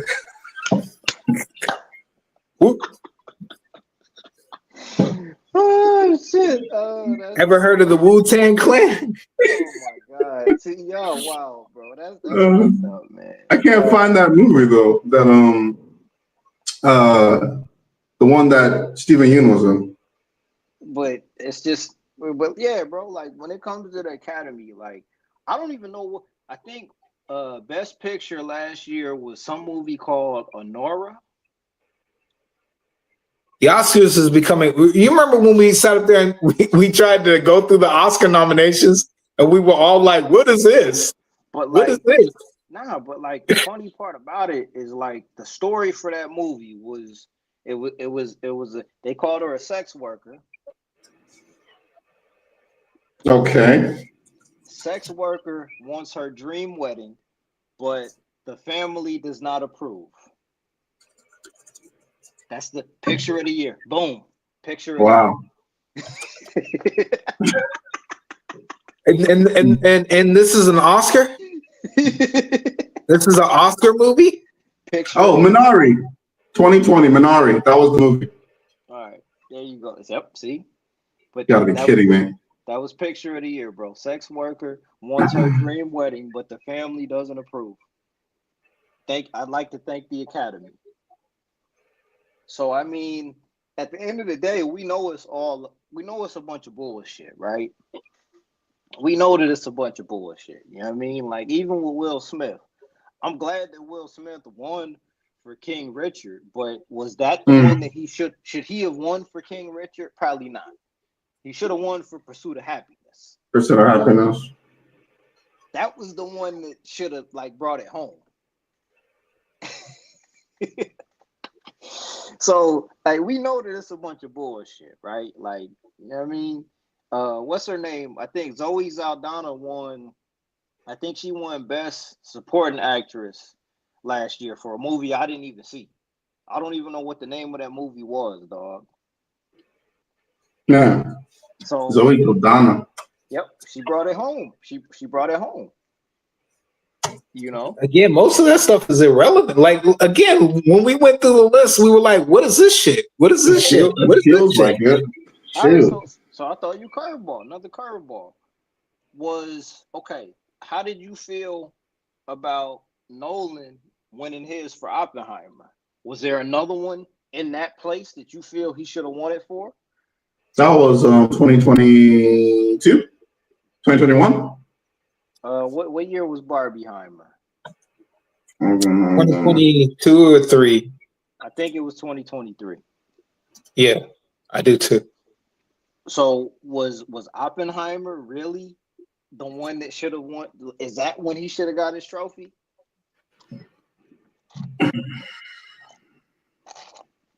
I think you should have got it for the war movie, Yeah, Dunkirk. Yep, Dunkirk. I agree. And that's underrated. Dunkirk was fire. Dunkirk is very underrated. But what is it? What is it that made them decide? All right, cool. This is when we're gonna. You know, we'll let him pass on this one. You know, You never win the Oscar for the one you should have. bingo. That's crazy. That's normally the golden rule over there. Is you never win it for the So one you should have. why did Moonlight get through? No comment, sir. No comment. Right. All right. I'm not touching that. Nope. Not no touching comment. Ooh. Niggas is ducking. We're so worried about talking about the demasculation of black men. Ooh, scary topic. Well, because the year before that was the. Do y'all remember when it was hashtag Oscars so white? Do y'all remember that bullshit? Yes. Yeah. That was like the year after that. So, you know, we ticked off enough boxes to make the Academy feel guilty. So it's tough now, right? So Oppenheimer came out with Killers of the Flower Moon, Maestro, Barbie, and American Fiction. American Fiction was a better movie, but it wasn't Best Picture. There was no scale, like, you know what I'm saying? Like, it was a better film, but Best Picture, like sound and skill, like it was a conversation piece. That's a You ball. can't, yeah, it's a conversation piece. So, yeah, in this list, the zone of interest, I don't even know what that is. Poor Things, then yeah, he should have cleared. Yo, Zone of Interest was fucking brutal. Was it? Yeah, that was brutal.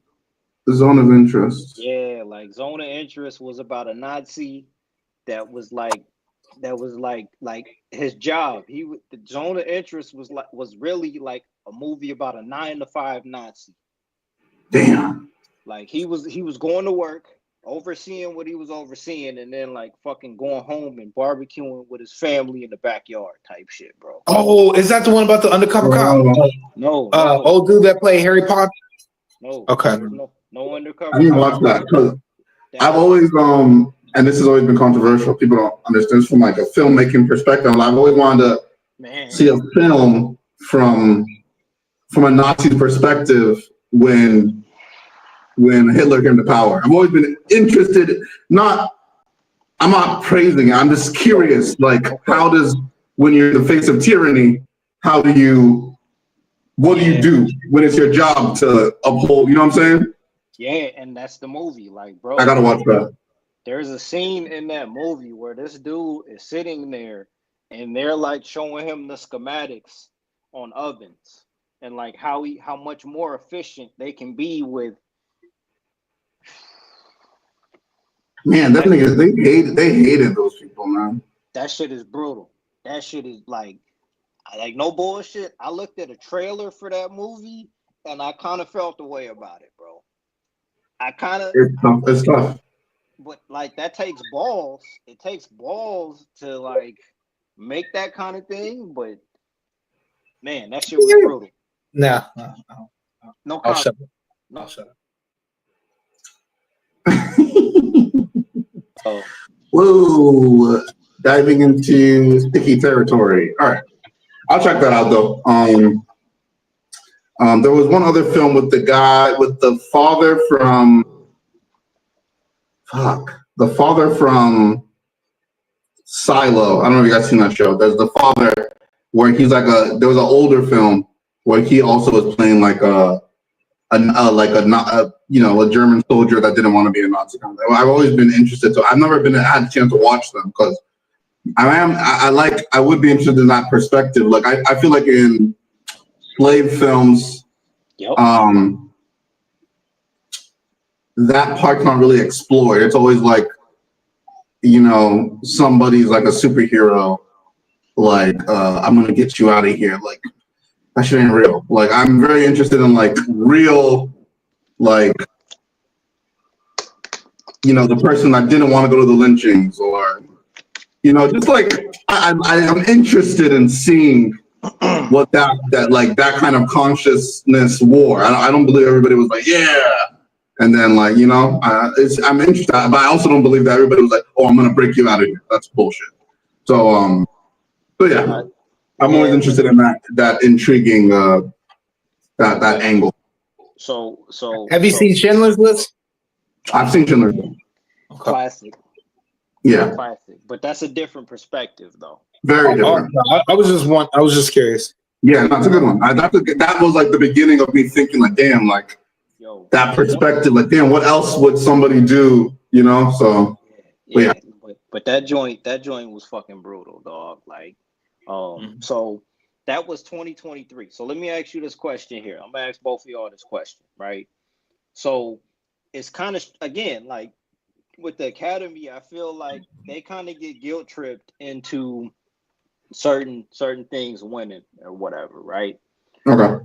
So with that being said, I'm thinking about actors that haven't won an Academy Award yet. We mentioned Tom Cruise. To me, one that really like jumps out at me is Daniel Craig.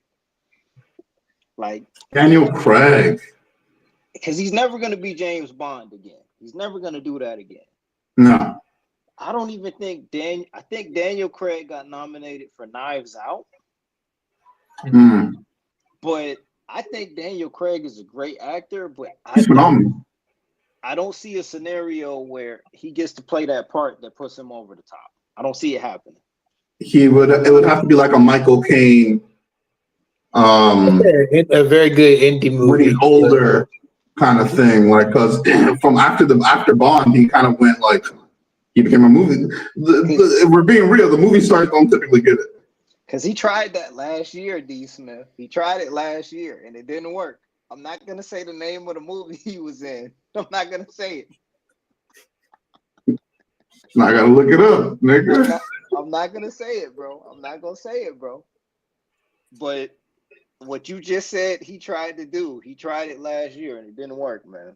And I mean, for the record, like this man, he's married to Rachel Weisz, so you know. But with the role that he played in the movie that he was in, it's clear what it was he was trying to do. He was trying to get the Academy to be like, "Hey, what up?" Oh, queer. He was trying to be like, "Hey, what up?" I think it is like, you know, you need something different, Daniel. If you want something that's different from your regular movies. Like, what? You need me to be gay or something? Daniel Craig. Next movie, queer. Dang. It didn't work. Oh, well.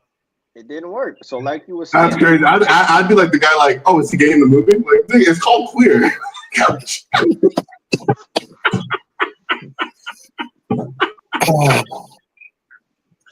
I'd still be asking. you know, I mean, is Liz Solitary amidst the small American community. However, the arrival of a young student stirs the man into finally establishing a meaningful connection. Oh man, and there's this what's this new thing? What is going on? Okay, so what's this new? Okay, I get the Brokeback Mountain. Okay, but like there's this new thing that happened with the other one. The one with the dude that Timothy Chalamet got famous off of. What is that with the older man and the kid? The thing. What is that? What is that? What is that? None of our business, brother. None of our business. None of our business, and we'll leave it at that, please. For my sake and yours, let's just drop it and leave. Let's just drop it and leave it alone. We ain't a part of that, so that's inside. Why can't they just do a love story between two kids? Why does that have to be such a gap? I don't understand that. Hey, you know what's funny is that The Weeknd had a song. Call me by your name. Thank you, Troy. The Weeknd had a song with that same exact title. Call me by. Oh my God. Nasty work. Nasty. I don't like. Well, why? Well, you can't tell a love story that's not low lead up with the twist. Like, well, Charles, let it go. Let it go.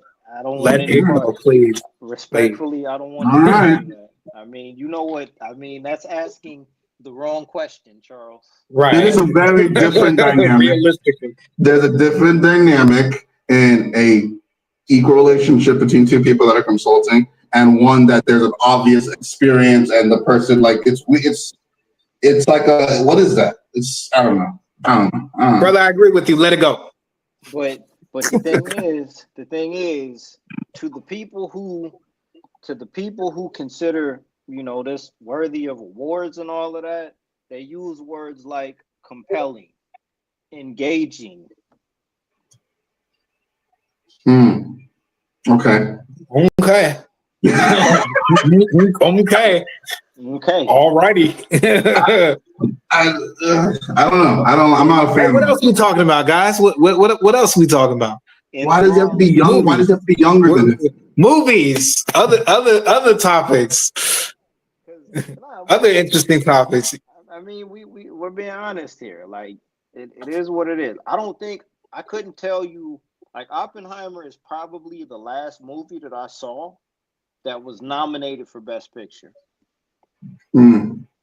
I wanted to watch The Substance when that came out last year, but like that shit is like 2 hours and 40 minutes, bro.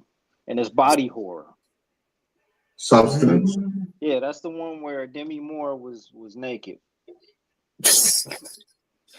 Is it the first time she's been naked? Half her filmography?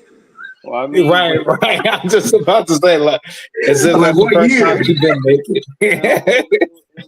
It was full, it was full frontal. Okay. About to say she done that before too. Yeah, I thought Demi Moore was pretty loose with the clothes. Growing up, she was one of them like in the '90s. Yes. Yes. This might be the last episode right here. This is where it gets Dion, we toxic. sorry, bro. This is where it gets toxic, right? But no, I mean, I'm being honest. Like I don't know, bro. Like I don't. I mean, it's a good conversation topic, but I agree with D. Smith. They get it right sometimes, but most of the time you kind of come out of it scratching your head, right? Like, Spike Lee, his only Oscar was for Black Klansman, and that was for Best Adapted Screenplay. Tried to give him something. But it's like the first film that Jordan Peele ever directed, he won the same Academy Award. Yeah. So, it's almost like that's the undeniable award. Right. Yep. You're right. Best screenplay and all of that. American Fiction won Best Adapted Screenplay. But I mean, clearly, out of all those films that were nominated, I think that was the best of the bunch. Yeah. I agree. But like Barbie also had to get nominated in that same category because it made $1 billion.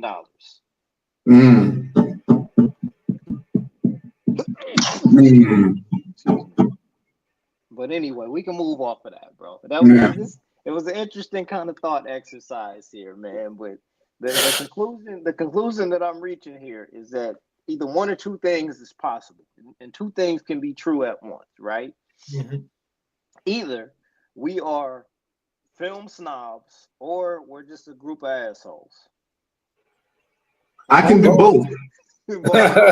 Easily both. Easily. And both of those things can be true, right? Just wait until fall of this year when you see the Golden Globe and Emmys come out and you see James Gunn nominated for Superman. Just wait. Oh, for what? I think that's gonna happen. But just wait. Please, God. I don't think you think the Hollywood elites like Gunn? No, they don't. But I don't think they do. If it made the money that it probably should have made, they would accept it. 700. Yep. If it would have been the event, like, because in what world? Just really think about this, bro. In what world do we think about the world we live in, where Barbie does double what Superman does at the box office? Crazy. Girls gotta watch stuff too. I mean, sure. Crazy. But really think about that. Like, and then Wicked does almost a quarter of what it dope. You know what Wicked went crazy, right? Did I make big money? They got about 800. Yeah, it got close to $1 billion, I believe. I know for sure they hit 800. Wow, that's yeah. That's good. Niggas must be singing in there. That's crazy. That's are crazy. A lot. I mean, there is some kind of balance here, but I'm telling you, Damn. y'all don't think the Emmys will at least just wink their eye at James Gunn? Y'all don't think the Emmys? The Emmys, but not like the Oscars? No, because they got a category for, like, what is it called? It's like, I don't know if it's box office achievement or theatrical achievement. It's almost like you're not the best film, but you had the biggest event of the year. It's like the participation Emmy. Again, Emmys is just like Oscars anyway. Box office achievement. I think it's that. So you're gonna tell me James Gunn's gonna get something for a movie and Coogler won't? I think Coogler should get it. Hold on, bro. I'm grabbing some ice. My bad. Technical difficulties here. Film for their box office success and global audience support in 2025. Damn, this is from this year, Uncle Jack. How do you know this? Wait a minute. Wait. They already put the nominees out? They created it this year. I thought it was last year. It's done for 2025. Charles, It was presented to Wicked. last year. Wait, last year. Okay, wait. The first being awarded was Barbie, then Wicked. Oh, nigga, what are you talking? It's September. I mean, it's August. Avatar's gone out. Oh. What you doing? No, all I said was nominated. I said nominated. Nominated? It didn't make half of what the. It's just gonna be in there to be in there. Like we just had to put 5 people in there. It's going to James. It's James Award. Because I mean, bro, Sinners is gonna get nominated for Best Picture. It's not gonna win, but it's gonna get nominated. Of this year, right? Yeah, Sinners is gonna get nominated. It's not gonna win. It's not gonna win. It's gonna get nominated. Man, I hope so. That'll be dope. I mean, bro, let's keep this above. I love that movie, but for what the Academy likes, you don't make a movie where the muscled up black protagonist machine guns down a whole group of white men at the end of the movie and not get nominated for Best Picture. It's like, come on, bro. It's gonna get nominated. It's not gonna win, but it's gonna get nominated. Michael B. Jordan probably gonna get nominated for Best Actor also. Ooh, with I forgot. I forgot that he did that. He's not gonna win. Old Girl will probably get a nomination also. Wumi Wasaku? Her and Old Girl. Her and what's her The name? Asian one? No, Steinfeld. Haley Steinfeld. That's a good point. They'll probably both get nominated. They're not gonna win, but they'll probably get nominated. And then, like at the Screen Actors Guild, because there's a lot of bullshit awards, right? The only award, Sinners is probably gonna win for like Best Ensemble Cast. Over James, that's like his thing. Nigga can't help himself. All right, but yeah. Anyway, I wonder what him's gonna do. You think him's gonna be a sleeper? I hope so. D. Smith, you seen the preview for that? Hymns? Mm-hmm. It's called Him. No, what's that about? I mean, it's a sports movie, but like, Running Man still comes out. Running Man still coming out this year. Okay, let me get your thoughts on that. Let me get your thoughts. I was on a plane. I was looking at Tubi. I haven't seen the original. I was watching the beginning. And I'm like, this is crazy. It's Arnold, and he's like, no, I'm not gunning down a bunch of children. And I saw the origin of that sound. I never knew where the sound came from.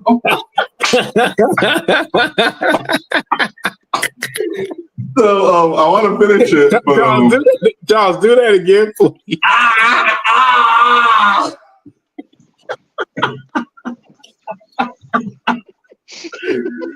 Oh man!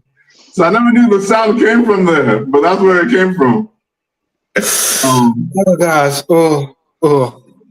That's funny. But wait, D. Smith, did you see the trailer for The Running Man? Yeah, I saw it. Okay, what y'all think about that? Because Edgar Wright, even if you don't like the lead actor, that looks fire. You already know I can't stand that dude.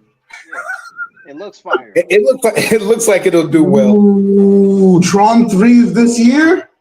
Nah, yeah. Sean Aries, I want to say the name is. I think Jared Leto was box office pepper spray, bro. Yeah, box office pepper spray. I think Jared Leto was box office pepper spray, bro. The last Tron wasn't bad. They just waited too long. It was a fun time. It was a fun time at the movies. That's just Disney trying to make a quick flip before Avatar, bro. I agree. They've always botched Tron. Tron is a good IP. They just don't know what to do with it. Why? The concept's simple. But I think I don't know. Because Donovan said this before he hopped out earlier. Between July in like the next 3 months, there really ain't much going on. Like I'm interested in Predator because I'm a fan of Predator, and I think the joint that they put out on Hulu was pretty fire. But like I'm more likely to go see the Running Man than I am to go see the Predator. Because like Edgar Wright, his direction is just He's crazy. He's crazy. Yeah, man. Yeah, and like he's good. That genre kind of died. Like the Running Man is kind of like in that young adult genre without really being there. You know what I'm saying? Like the Hunger Games, all that bullshit in the early 2010s, like that died off. Yeah, it did. But the Running Man is like the rated R version of that. Like I got Snowpiercer vibes is kind of what I got from that Running Man trailer. And I thought Snowpiercer was a 10 out of 10 also, bro. I like that. Yeah, Snowpiercer's a good movie. But right. Oh, he didn't write. He just, where is he? Is it directing? Is it direct? Did he write it or is it directing? Running Man. Is he just the writer? Upcoming producer. Man, that whole world where you get licenses and like you get the license to the IP and you get a movie, you get the director, that life. It's different. That shit's crazy to me. That concept's crazy. It's different, man. It's real different, bro. Like, but with that being said, though, I mean, I think we talked about this briefly yesterday. But D. Smith, you didn't see the trailer for the Odyssey? You didn't see that little 10-second clip? I did. I meant to tell you about it. What do you think about it? It's all right. Okay, all right, that's fair. I mean, you don't want to get too hyped up over it. All right, we'll get hyped up over it, but you don't want to get too hyped up. I respect it. But Charles, you taking the kids to see Avatar 3, bro? Are you gonna spend that? Are you gonna spend that 120? Because there's gonna be a popcorn cup. Right. Candy, popcorn, soda pop. Look, I was wrong a couple years ago about Way of the Water. But bro, are you taking the kids to see Avatar 3? The event, bro. It's an event. You know, the funny thing about those movies is that like you're basically saying you're not going to the movies that month. That's basically what you're saying, because James didn't play. Now with Disney in his corner, they're gonna own 3/4 of the theaters of the screens. What you talking about? Like, what you putting out? Disney will make the call. Hey, yeah, I thought you were putting. You're putting out this in December. Yeah, we're gonna have to move that back, Clinton. Yeah, let's move that back. Come on. Move it back. April 8th. Move it to August. like you have to. So they duck They duck and small. I'll probably take them if it's not too violent. I gotta see I hate is that like it was starting off of that. This is it's like more and more Sudanese culture. Like the paint now I feel like Avatar 4 would just be Sudan. Like Avatar 4 Sudan. Like the salt of Sudan. Like nigga, they'll just be black. So they're gonna be. We're waiting for this technology for 20 years, but finally there, we can be black now. That's right. Because the next one has to be Earth, right? We did sky, we did water, we're doing all fire. This stuff is Sudanese, it's all Sudan mythology, and I'm like, what does this nigga do? Okay, so now I'm like, oh, the bad guy is a Sudanese name. But you don't know that though. People don't know that. People don't know that. Yikes, man. It's crazy. I'm looking at movies that are coming out this year just to see if anything is worthy. Slim Pickens. Running Man even December or is it November? No, that's November. See, they bitched out, Yeah, nigga. They bitched yeah. out. They Real bitched out quick, in and out. because it was supposed to come out the same day as Wicked 2. But Hmm. they moved it up a week to come out the same day Predator comes out. They bitched out, bro. They didn't want that smoke Hmm. at the box office. But at the end of the day, you should have just said fuck it and did it anyway. Because Yeah, I mean that's how Gladiator made 400 million last year on half a script. that's true. Slim Pickens. Hey, wait, what's this? Slim Pickens, bro. Yeah, In it's right. movie. Hey, dude, they said Avatar is coming out this year, and people move their schedules around. They wanted no smoke. Nobody wants to lose hundreds of millions of dollars, bro. I'm seeing a lot of whack movies and a lot of re-releases. Wait, That's No it. one's, what are the no one's re-releases? putting out their crown jewels around that time. What are the re-releases? Jaws, Teenage Mutant Ninja Turtles, Black I'll be right back. Swan. Jaws is getting an IMAX release. Black So Swan? yeah, Black Swan is getting re-released for some reason. Wait, that is the same Black Swan. Let me click on. Yes, it is the Black Swan. It's getting an IMAX release again.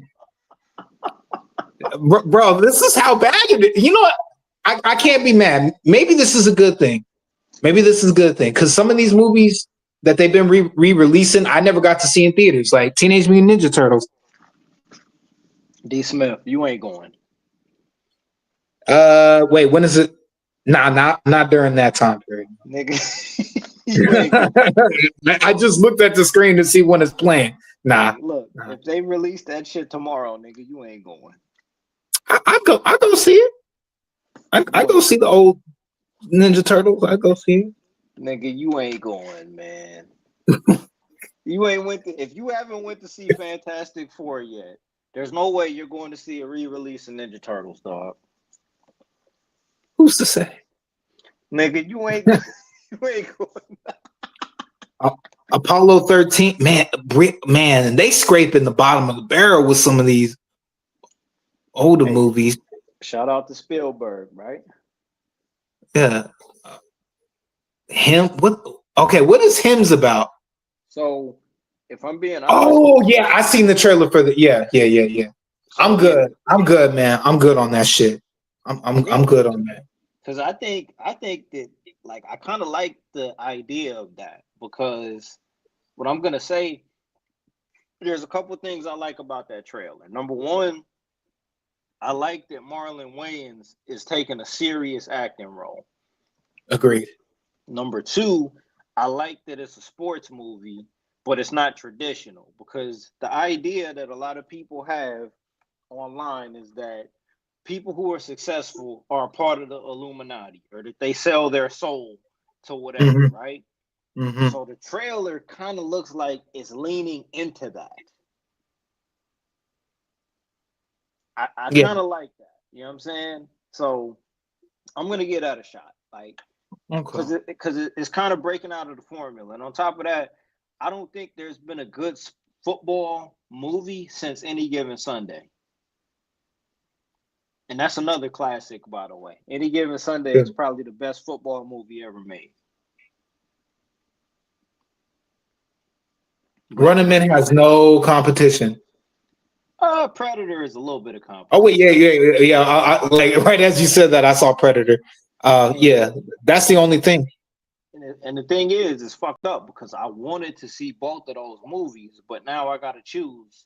I'm probably only gonna get to see one of those when they come out. Uncle Jack, are you excited for Now You See Me? Now You Don't? Nope. Are you riveted? Are you thrilled? Nope.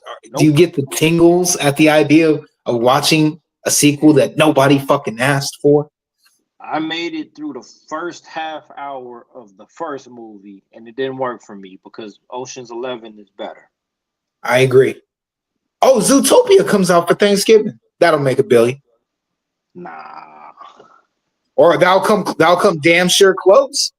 Zootopia is pretty popular, ain't it?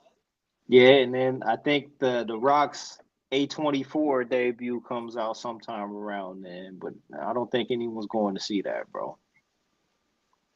Another Five Nights at Freddy's. I mean, hey, it worked the first time, didn't it? True. And another sponge, man. Gosh, man. We need to hurry up and like we're Charles need to get back, man. We need to start coming up with our own ideas, man. All these just dry ass old shit.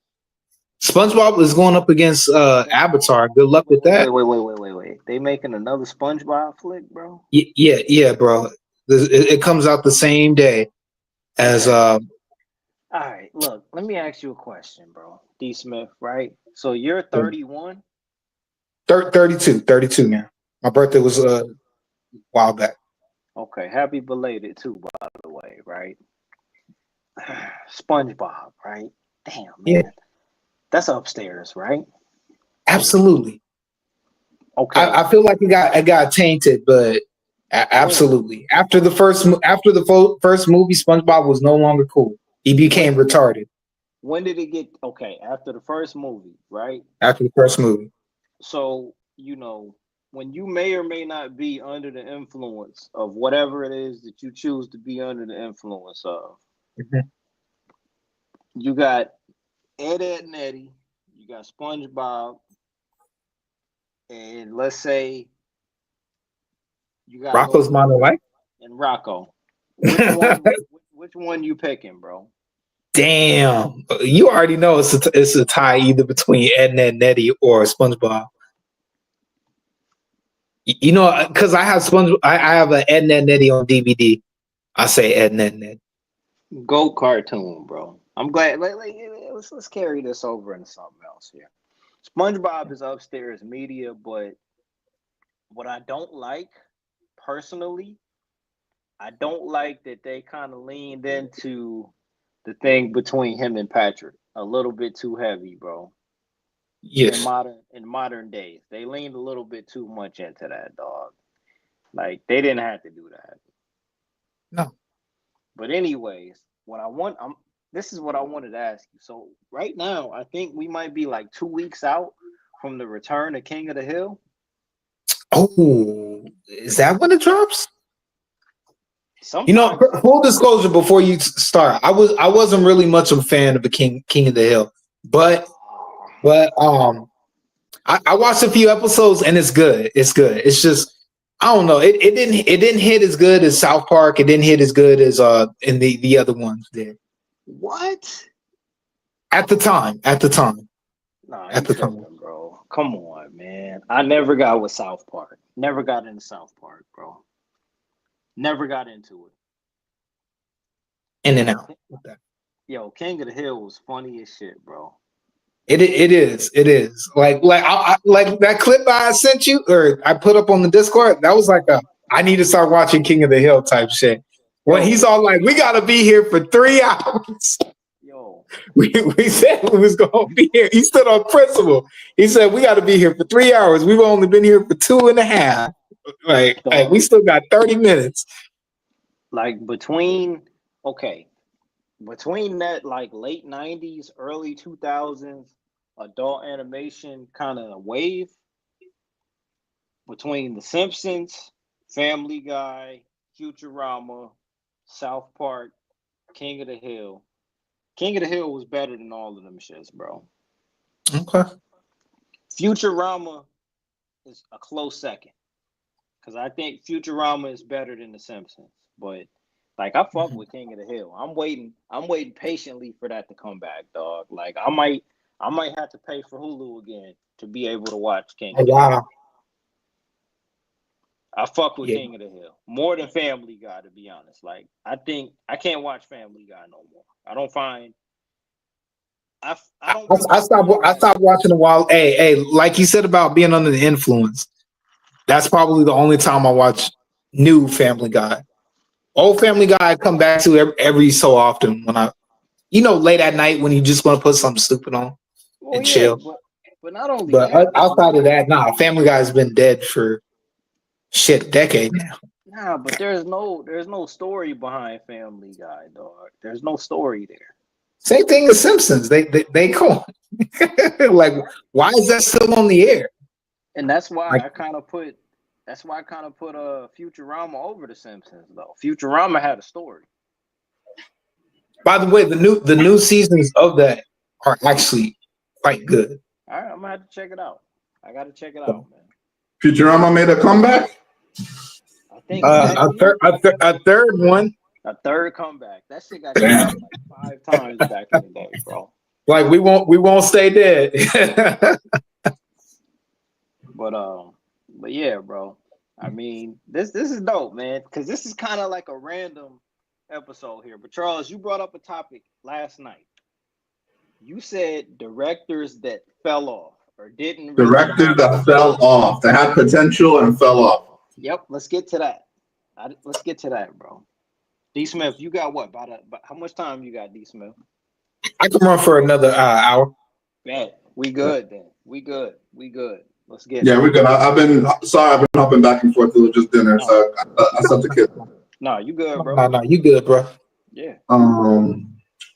Obvious for me, Josh Trank, Neil Blomkamp. Neil Blomkamp hurts. That one hurts. This one might be fall off /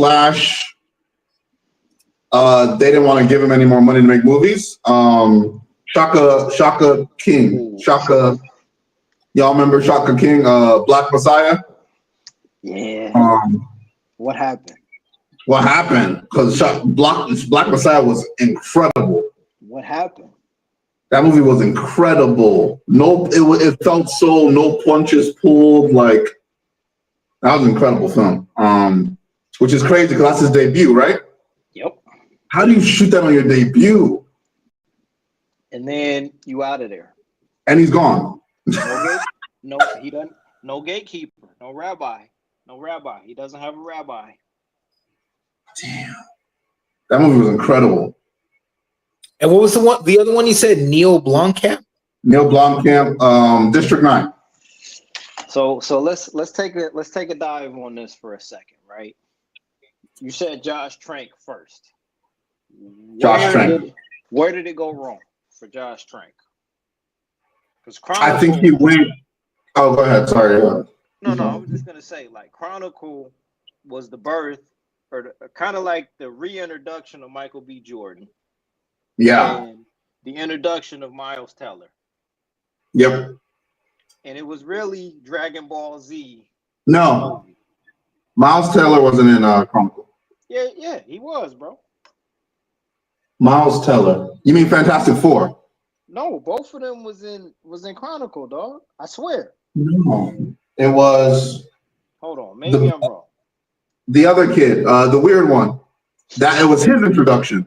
The one that ended up killing people. The guy in that space movie with the girl.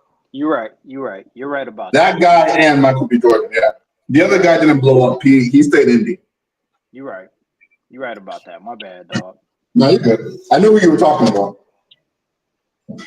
So where did it go wrong with Josh Trank? Where did that go wrong? Too much, too fast. I feel like. I don't know if Ryan, or maybe let's not even blame it because Ryan might be a different beast. They might have tried to do that to Ryan and he might have been like, nah. So he just didn't handle Fantastic Four well. So this is my take on that. I think that because Chronicle is underrated. Very. And like, oh man, how do I put this here? I think Chronicle is probably one of the best millennial directed films that came out during that time. Because you know what his influences were. You know he was an X-Men fan. You know that he was a Dragon Ball Z fan. And the references that were there were very easy to see when you watch that movie, right? Exactly. And he directed it in a way where it was just fire. You know what I mean? Yeah. I think he should have turned down Fantastic Four. I think so too. Get one more under his belt, it'd be completely different. Yep. he should have turned that down because there's no way that you can direct a new Fantastic Four film and not let the studio do what they want to do. Like, they're not just gonna let you come in with all of these like, bro, you're not gonna make a body horror film out of the Fantastic Four when you got one movie under your belt, bro. Like, the studio's gonna tell you, hey, this is the movie that we're hiring you to make, and you're gonna make it.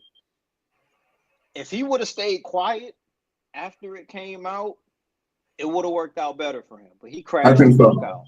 He crashed. But like, the fuck out. I can imagine that, like, for those that put so much into their work, you know, like, how do you stay quiet? Like, for these filmmakers that, you know, drink Mountain Dew all day and shit. You feel me? But like, but to be fair, Nia DaCosta didn't do that. She didn't crash out over the Marvel. She didn't crash out. She didn't. You're right. You know what I'm saying? Like, there's a certain way you kind of just got to take the good with the bad. Like, yeah, it didn't go the way you wanted it to go, but like, the Fantastic Four should not be your hill to die on. Yeah, I agree. Don't let that be your hill to die on, because I think like his next shit that he did after that was like some Al Capone movie with Tom Hardy and a bunch of makeup type shit, bro. Like, that's true. Yeah. Like, when the last time you heard that name anywhere? Chronicle Fantastic Four, Capone, 2020. Yep. So, like, what were you really thinking, dog? Like, damn. You should have walked away from that, bro. Like, why were you the guy that stepped up to the chopping block and said, yeah, I'll direct the Fantastic Four. I'll do it. Huh? Man. Like, why would you crash out over that, bro? That's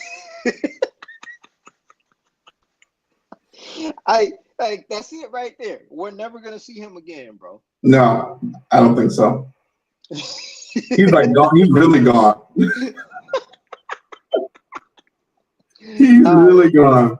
So all right, you said Neil Blomkamp, right? Neil Blomkamp's tough because he did Gran Turismo.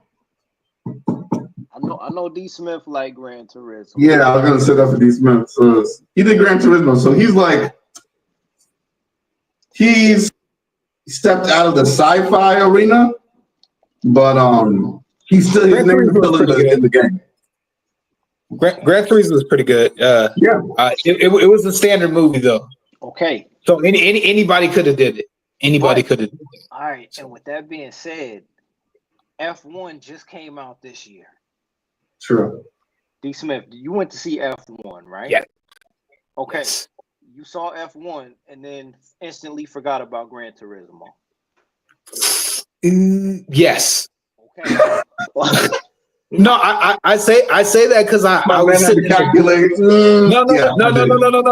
My vision is skewed, bro. I was in what they call the B-box seats. That means the seats actually moved. Listen, so it has to be taken in. With all that being said, D. Smith, you saw F1 and completely forgot about Gran Turismo. Yes. That's the whole conversation right there, dog, right?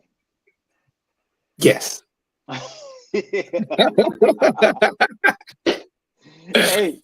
that's the whole convo right there, bro. You know what I mean? Like, and it's crazy because Neil Blomkamp was supposed to be the guy that brought Alien back. He was supposed to do that. He was supposed to be him. Yeah, the next coming of the sci-fi director. Yep.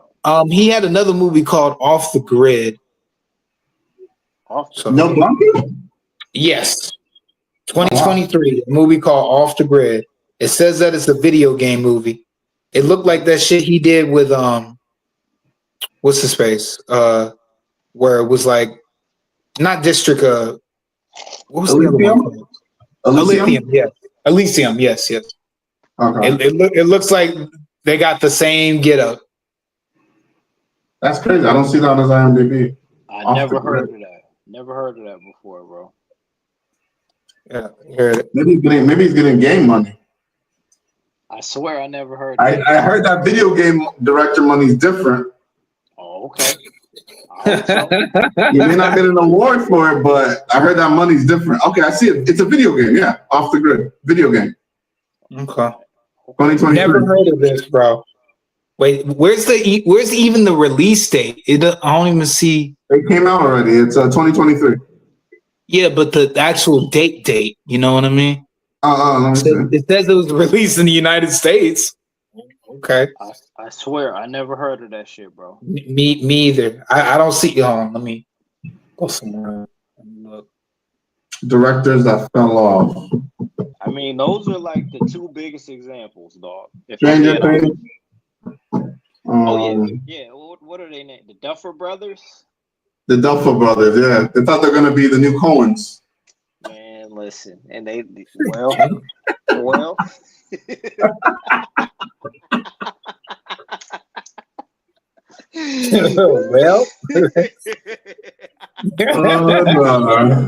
Nice try. Hey, y'all tried it. Yikes.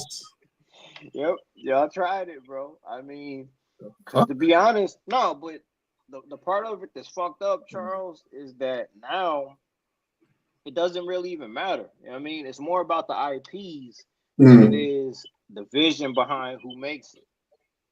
True. You know? Unfortunately, true. Well, yeah, like if y'all think about it, like in the 70s, you had your Stanley Kubricks, you had George Lucas in the late 70s, you had Spielberg coming through in the 80s, you had David Cronenberg types that had their lane in the 90s. We talked about it yesterday. You had Bryan Singer, Tarantino, Kevin Smith, Robert Rodriguez. 2000s. I mean, that might be where it dropped off at, if we're being honest.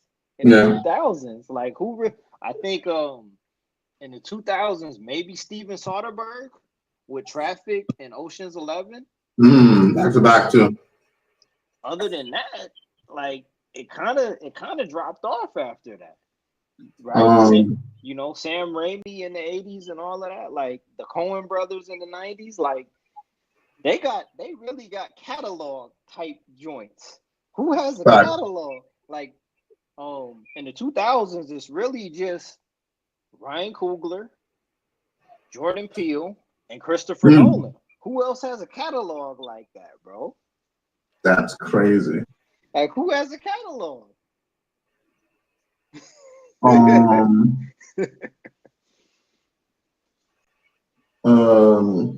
Yeah. That nigga did Midsummer and Oh yeah, okay, yeah. That horror nigga. I don't know his name. But you know what I'm talking about. Was it Inheritance? Inheritance? Yeah, cause he doing man. Hereditary. And then he do Mother too? Did he do Mother? Or is that a different person? Maybe. Midsummer is by what's his name? Ari Aster. Yeah, cause I'm not gonna lie. I kind of get A24 mixed up with Blumhouse, man. That shit, them shits blend together. A24 and Blumhouse kind of like blend together. They feel like the same fucking studio at this point, man. Hereditary, Midsummer, 2018, 2019. He didn't really do much after Midsummer though. But that was two back-to-back killer years. Okay, which one was better? Nah, that movie everyone keeps telling me about, The Strange Thing About the Johnsons. Never heard of it. Something about like they're just like meme like with this black people, and it's like this is it, right? Hold on. I guess it's like really fucked up or something. The movie, but I've never seen it. But people always say like, "Oh, The Strange Thing About the Johnsons. This fucked me up." Yada yada. What? Hold on. I know it has to do with like sexual assault and shit. I did that, but he made it. But he's the one that made it. Hold on. It's like 30 minutes. Yeah. Hold on.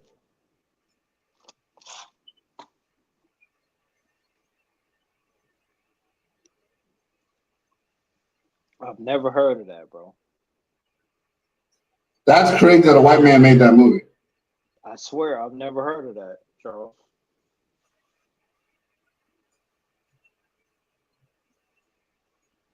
The strange thing about the Johnsons. Yeah. That's strange that it was a white man that made that movie. I thought it was a black person. Well, Yeah. you know. Yeah. So wow, that gives us a whole other meaning. Yeah, I'll post it in the group chat because Well, you know, certain people get clearances to tell certain stories sometimes. that's crazy. They made it seem like it's like a black classic or something. I've never heard of that. Who was in it? There's nobody. It's like a 30-minute short, but it's like messed up. Like I think he abuses his kids or something. No, I'm not watching that, bro. Right. I'm not watching that, my man. I'm good. I'm good on that idea. Why would a white person make an all-black family and do that? Oh, why would they do that? Right. Hmm. One can only wonder. I'm so shocked. I thought a black person made this movie. That's weird. That's weird to me. The way Why would you make a movie of another race and like make it completely negative? No weird. comment. No comment. What? This thing is the. That's how you get your next. That's how you get your next project greenlit, bro. You do that so that the studio can approve of your next project. That's absurd. This Beyond means absurd. a white person made this. Charles, It's like it's come on, like it's that. Charles, let it go. Charles, let it go. Y'all keep saying that today. That isn't the first or last time you heard something like that. I agree. Ain't the first or last time you're gonna hear it either. I'm gonna ask Dion to review. I agree with D. Smith on that one, man. That's crazy work, bro. I've never seen it, but I was always like, I'll see it in a chat, and they'd be like, "Oh, this movie's so messed up." But it's all right. Here we go. Ariasta,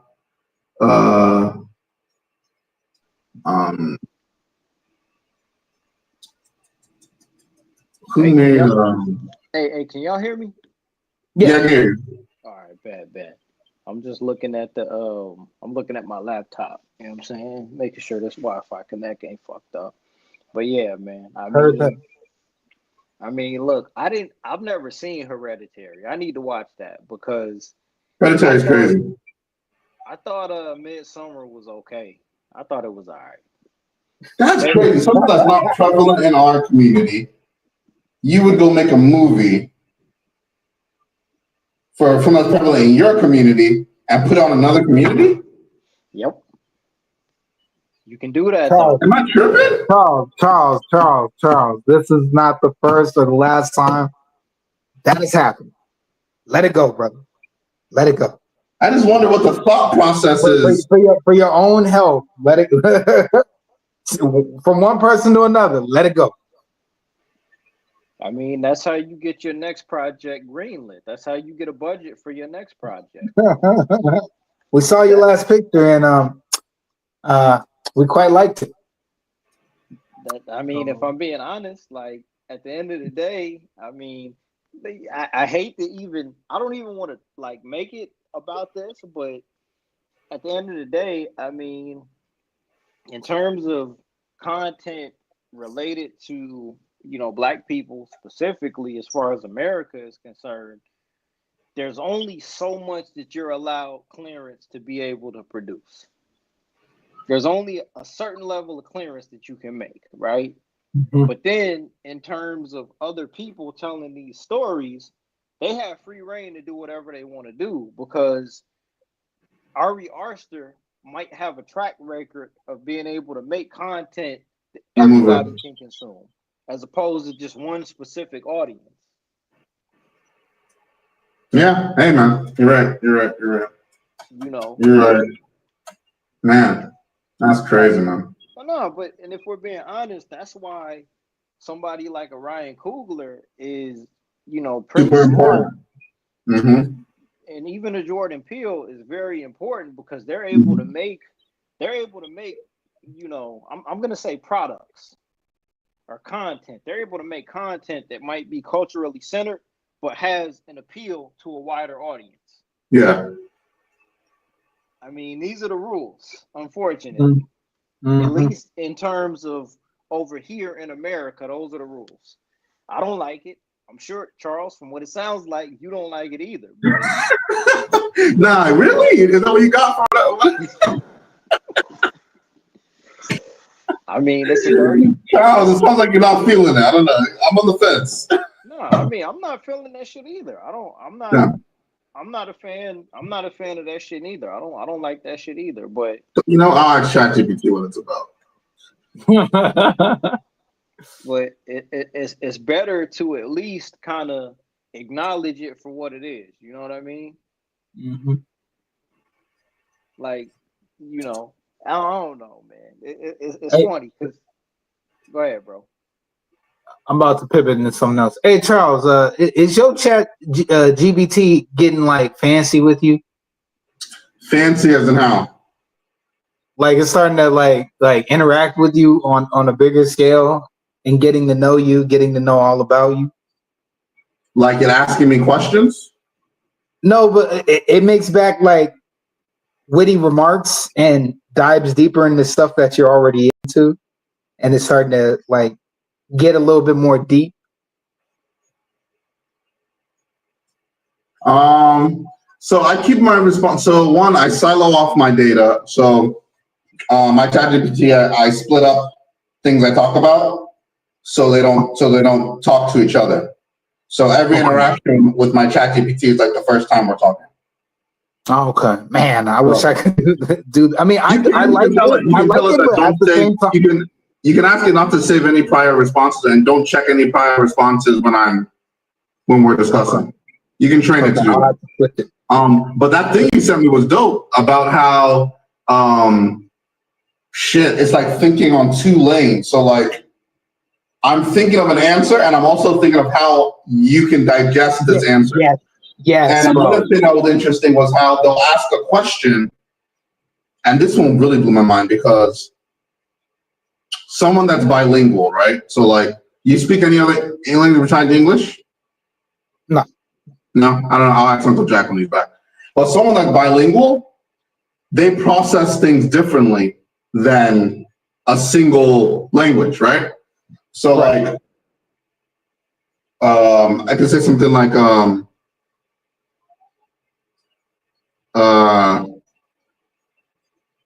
so like, I'll give an example. So like, you came home. Let's say you have a Nigerian father. You came home and said you came second in math class. Right? They'll say, so the person that came first, do they have two heads? So they're basically saying like, why aren't you first? Like, why is that person better than you that you're first? But like that kind of processing of that, it's weird. I don't know how to fathom it because like that interaction alone, you process failure different than someone that just got, oh yeah, we'll get him next time, champ. That's a different. Yes. You're processing what just happened differently. That person processes, but like, so you can imagine that ChatGPT has access to all those different languages, and then they use that for their logic. I mean, it may not be that exact interaction, but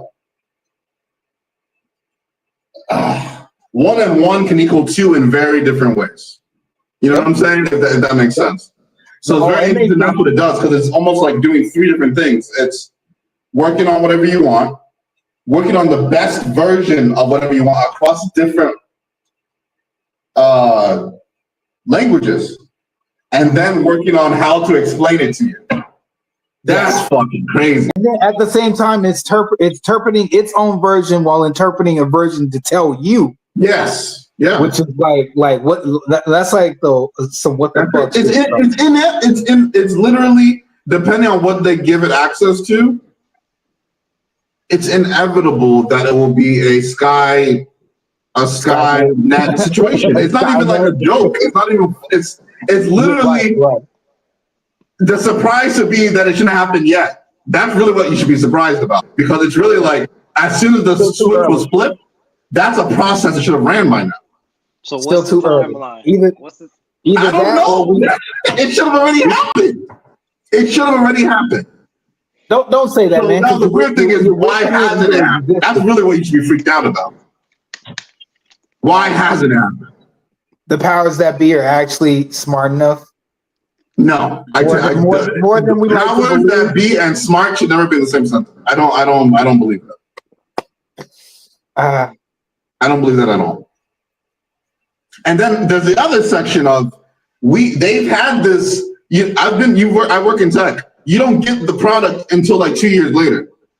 Right. So they've had it for a couple years. Yeah, they do the beta testing and all of that stuff. You got your beta, you got your alpha, you got your all the fundings and all that shit. Those niggas already tested that shit before it got rolled out to y'all, to us.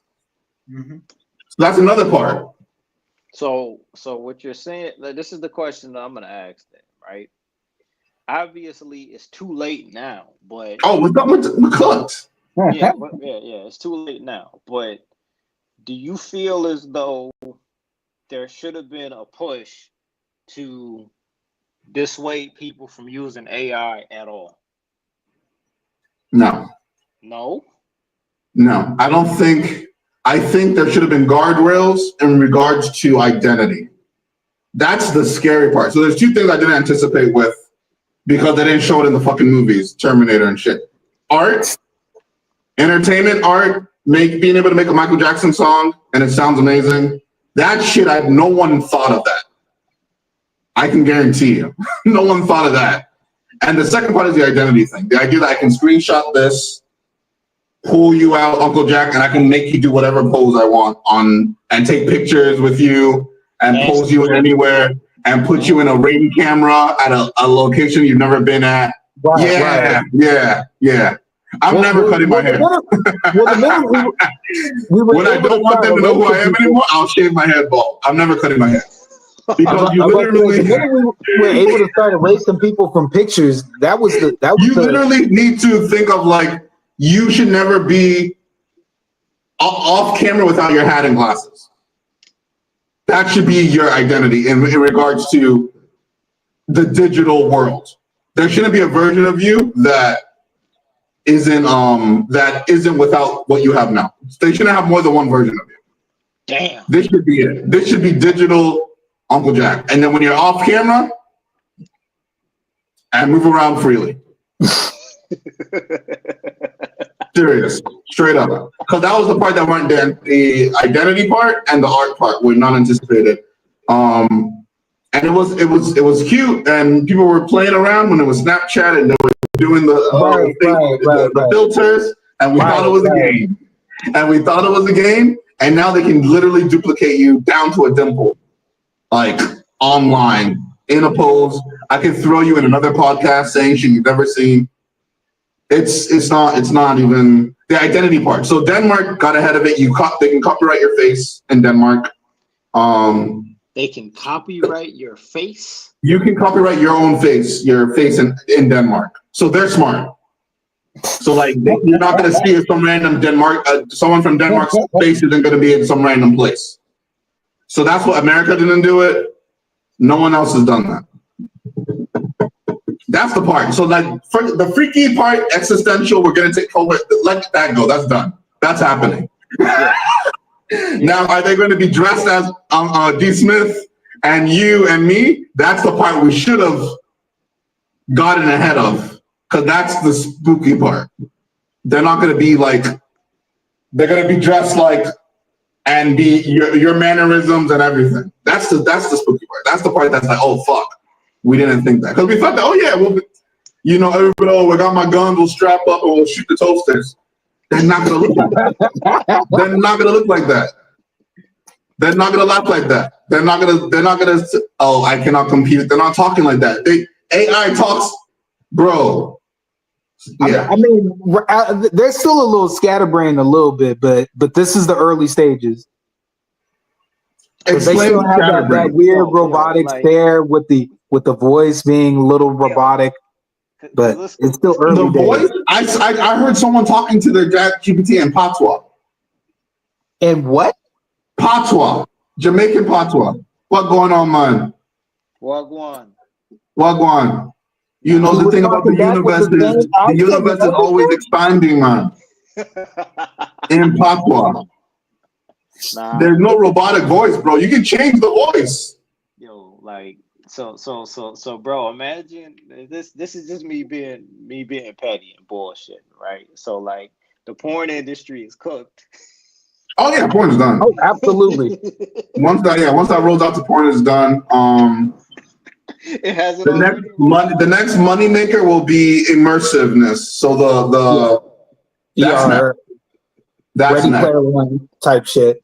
That's next. Didn't they say GTA 5 will have AI people in it? GTA the next one? Inside the buildings, when you go in the buildings, everything will be generated. Acting different.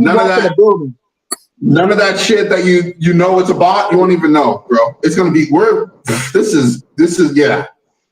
Shit, it's over. This is serious. This is serious stuff. It was art, entertainment, and identity that I don't think anyone could foresee that would happen. So what about money? Money. Are we really gonna have that? The people that own it still monetize it. The people that own it still monetize it. YouTube, I mean, and it's quick, right? So like people got smart. They started making YouTube videos that it was all AI. They'll generate it and just keep uploading. And people are making hundreds of thousands of dollars online. Right. YouTube just put a stop to it. I'm glad they did. But I mean, it's not avoidable. Now we got to tweak. They can tweak it to make it look real. No, but right. What's funny about it though, Charles, is that they put a stop to people being able to generate content. Mm-hmm. Yet, I'll say 8 out of every 10 ads that you see that pop up on your YouTube feed before you can click on your video are all AI generated. I believe it. 8 out of 10. That's crazy. Yep. That's crazy. Yeah. But just wait till somebody figures out how like you can fuck AI, bro. I don't even know, like I don't know. Me and Majin were just talking about that. There's no like where you go to Skynet and you shoot down the database. There's nothing like that. Like it just exists. Right. That's not. There's nothing.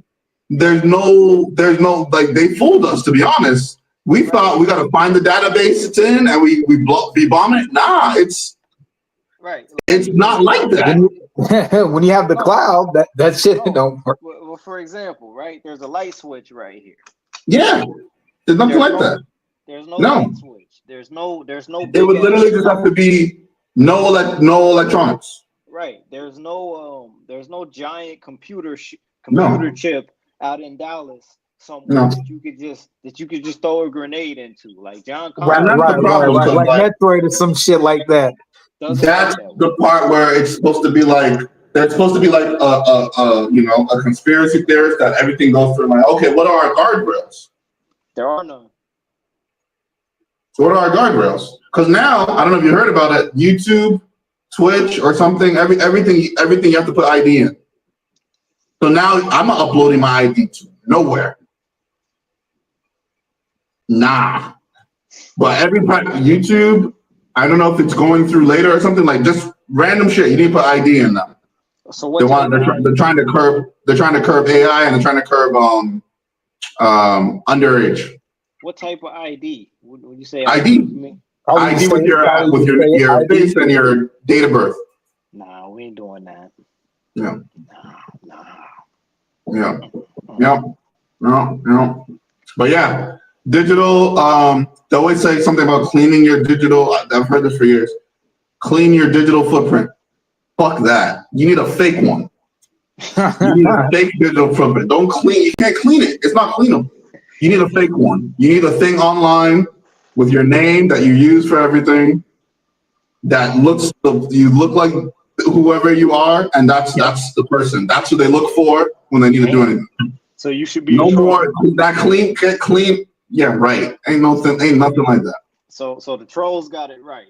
The trolls, they got the Goku avatar with the name that's like 100. They got it. I mean, nah, because they know it's fake. You need to give them a real one. Okay, I got you. They need a real one. You need to give them a real one that's not you. That's not you. Got it. That's it. That identity thing, that thing, and it was cute because it was funny. There was a guy, I remember like 3 years ago, there was a guy on TikTok that was pretending to be Tom Cruise. Remember that? And he'd speak like him, and it was TikTok. Ah, this is so funny. So funny. They can do that with anybody. Like, it really, like, they made it seem like it took out. It doesn't. Anybody. YouTube can do it. YouTube can do it themselves. It doesn't even have to be us. It doesn't even have to be a third party. YouTube can do it. Right now, if I would be surprised if Google does not have a database with each of us in a folder with these avatars. Oh yeah. That has every expression saved. You can train a model to be that. Yeah. Especially for like the bigger YouTubers, there's no way they don't got like. Yeah. Oh yeah. Those people sign contracts to get paid off it at least. Yeah, they got a file on Mr. Beast right now. They got a file on Vlad TV. I say, Mr. Beast licensed out his voice. Yeah. Israel, Adesanya, and some other people, they licensed their likeness to Meta. Did it too. Word? Yeah. Yeah. Nigga. Hey, listen, man. That nigga Israel said, fuck getting kicked in the head, man. Fuck that. I ain't getting kicked in the head, bro. So that's it. My biggest one is, probably the kid. Honestly, I'm more of a I'm cooked situation. So I just want to try to prevent as long for the kids. So they're not on socials. They're the school. I told them they can't get on socials. All that shit. So that's my own. I'm already cooked. So I'm like, I'm just trying to prevent the inevitable for the children. So random question for you here, bro. So you back and forth between going back to Nigeria and coming back to the States, right? Yeah. So like okay. So with you traveling that much with your whole family, like school is out right now, obviously. Yeah. So when school gets back in, you're going back to Nigeria. Yep. Yep. Bro. I was I left when I was 10. So that we moved to Nigeria when I was in Miami. Yeah. Getting into all kinds of shit. And then I left to Nigeria when I was 10. So that was my plan with our oldest. When the oldest becomes 10, we'll ship everybody off to have the same similar thing. So when my grandmother passed, they had gone for the burial. Yeah. And I was looking around, I was watching them play, and I'm like, yo, what if we just stayed? Yeah. My wife's like, what you mean? I'm like, if we just stayed, man. Like, if we just think about it, we're gonna do it in 2 years anyway. Hopefully, we're already here. They're already acclimated. Yeah. School is different. Let me tell you something. School in Nigeria, I can speak for Nigeria, and I'm pretty sure in all of Africa. Listen, I always say this to people, and people take it a certain way. Someone that graduated from high school in Nigeria and someone that graduated from high school here, you can't breathe the same air. Damn. Intellectually with someone that graduated high school from Nigeria. You cannot breathe the same air. They're on I was like an idiot graduating. When I got back here, I got a 1490 on my SATs. I didn't study. I came off a plane and did that shit. I got a 1490. I was like, nigga, what's that? Over 1600. I'm like, me? Intellectually cannot breathe the same air as them. And they're like ridiculous. So I was thinking of that, and I was thinking of like all the issues I was going through with my oldest here. I'm like she's like really like huggy and like stuff. And I had a teacher say like, "Well, yeah, Makeda was like really hugging me today," and I'm like, "Okay, she's 4." So yeah, I just had to like tell her to step back. I'm like, "Wow, I'm not doing this." I'm not trying to debate with a teacher that my daughter is loving and wants a hug from a teacher. I'm not. So that was a lot of it had to do with that, because I was thinking, the way I was seeing it, I was like, okay, that's the loving, like, what happened with my son? What happens with my son? What happens with my son that came out like this from the fucking womb, and the nurses were like, wow, so much muscle mass. I'm like, what's gonna happen with him? If like my loving daughter, y'all are having a problem, what happens with him when he comes out with an attitude or something? So that was like, a lot of that was in my head. I'm like, I don't want to do this here. Like, I don't want to debate with people for my children acting like kids. And like, I got to go back and forth with you. You know what I'm saying? Natural kids that aren't deep. Y'all want to keep going? This is kind of deep. But but yeah, that was a lot of the conversation was like that. I'm like, man, and then like when it's different. That part is like that whole that anxiety of Teachers Day and all that shit was gone. Because like I don't think, and this is controversial, I don't think white people know how to raise black kids. I just don't think they can do it. I don't think they can do it. I think that we've given the illusion they can do it because we've adapted ourselves to be more submissive, don't cause trouble in school, be quiet, keep your head down. Small. Don't cause stress. No. Just say the word small. Small. No, don't take up space. I think so. Because man, they're different. It's just different. It's just like kids there walk around like they own the place. Like they walk in everywhere like they own the place. And you want your kids to feel like they can own the place. That's how kids should feel. They just feel like they can own the place. You know what I'm saying? Right. So that was it. So there was no question. I'll fly back and forth. I don't care how much it is, because that shit's invaluable to me. That's a bar. That's a bar. It is. Yeah. So that was it. That was where a lot of it came from. I was already gonna do it because I was gonna do it like the way my parents did it, but seeing that, I was like, man, I'm not doing this. This girl, y'all have a problem with her? Like the sweet rainbow, Makeda is nothing but rainbows, and the sky is beautiful. That's like my girl. Like, it's my boys that are like, burn it down, like that. my boys are like, yo, fuck shit up. What? So if y'all can't, it was a perfect, because if y'all can't handle this, I had to use foresight. Like, nah, my boys gonna end up in jail. You said I'm out of here. My boys gonna end up in jail. My boys gonna end up in jail at 8 years old. You said I'm out. I'm out. And that's the thing, it would be an argument. Like, I'd be talking to the woman and I'm like, aren't you like supposed to like reassure me and like shit? And she'd be like, oh, there's nothing I can say. You're always gonna think you're in the right. I'm like, are you the teacher? Nah, this is not working. Nah, and it's, I'm out. Nah, it's not, I'm not doing it. I'm not doing it. Not worth it. I swear, I swear, bro. I can see you at the Teachers Day just taking mental notes. just in the cut, like, yo, yeah, I got something for y'all last. Yeah, I don't think they're equipped. I went to elementary school here. I thought it was great. Maybe it's nostalgia, or the world has changed. I thought I had great teachers. They were white. I had white teachers. They were amazing. But my teachers, that's the 90s. You gotta think my teachers grew up in the Civil War era. Right. You said the Civil War era. My teachers were kids in the Civil War era. I'm about to say, it is the teachers, man. You gotta think about it. Think about 90s teachers, 30s or 40s. When were they born? They were old, bro. They were old.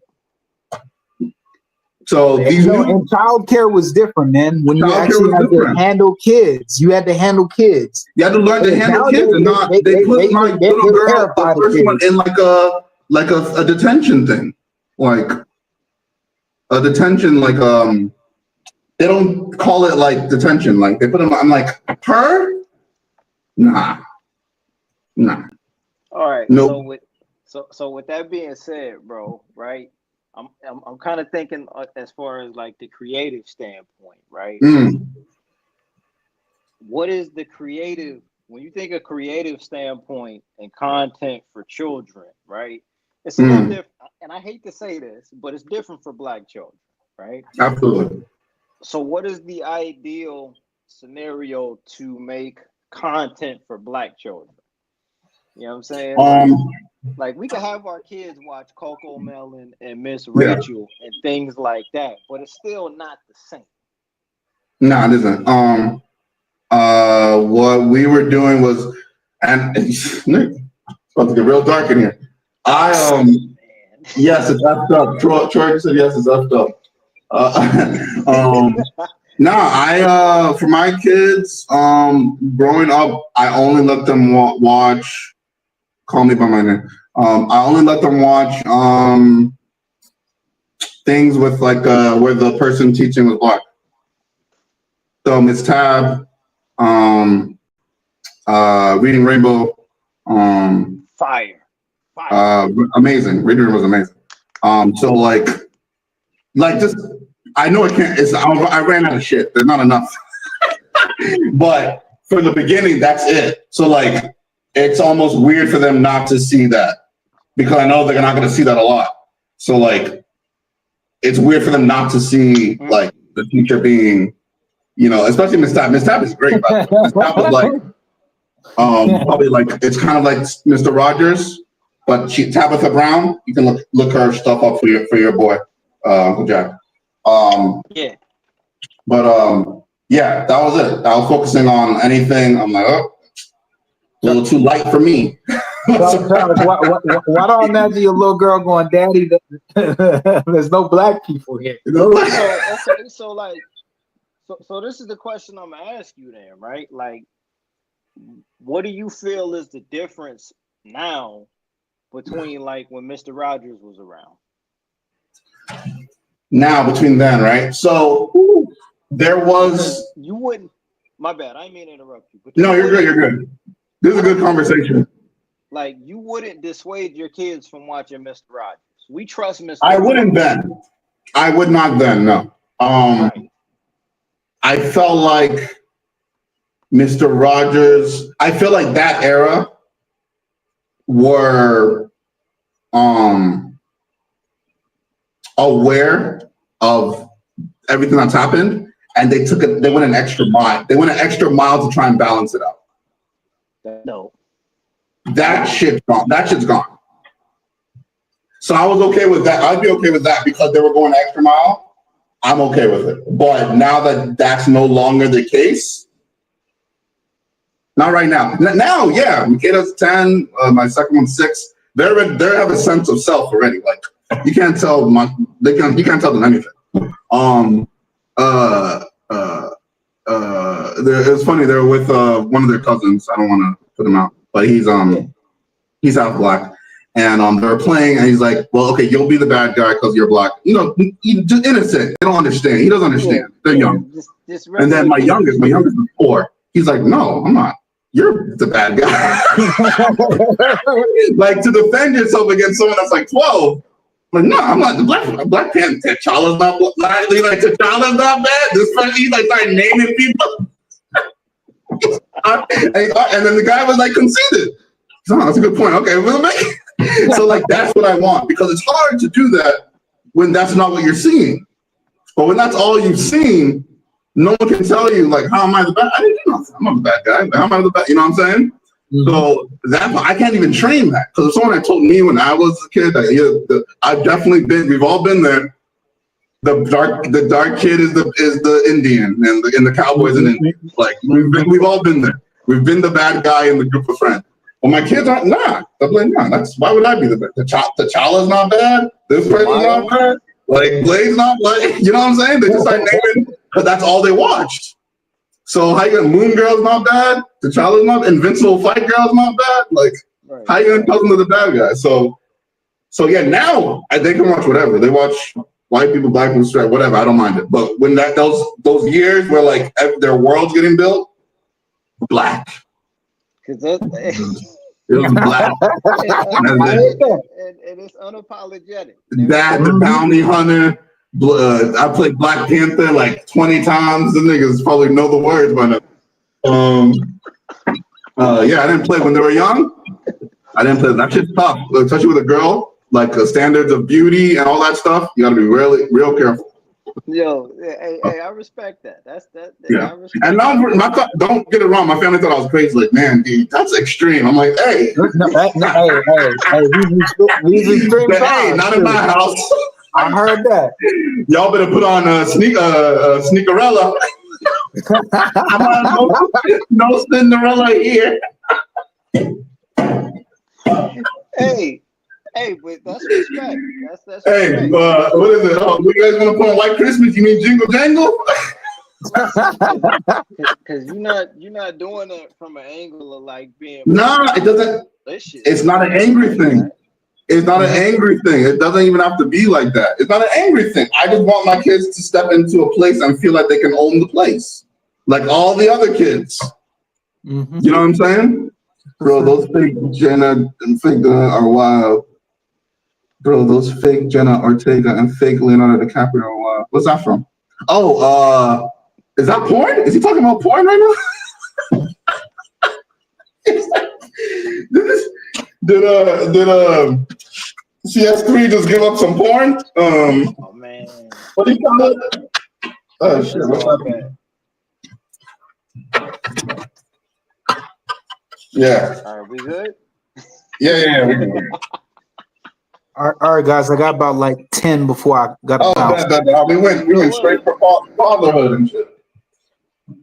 No, we can call it right there, man. We can call it right there, bro. You know what I'm saying? This was dope, bro.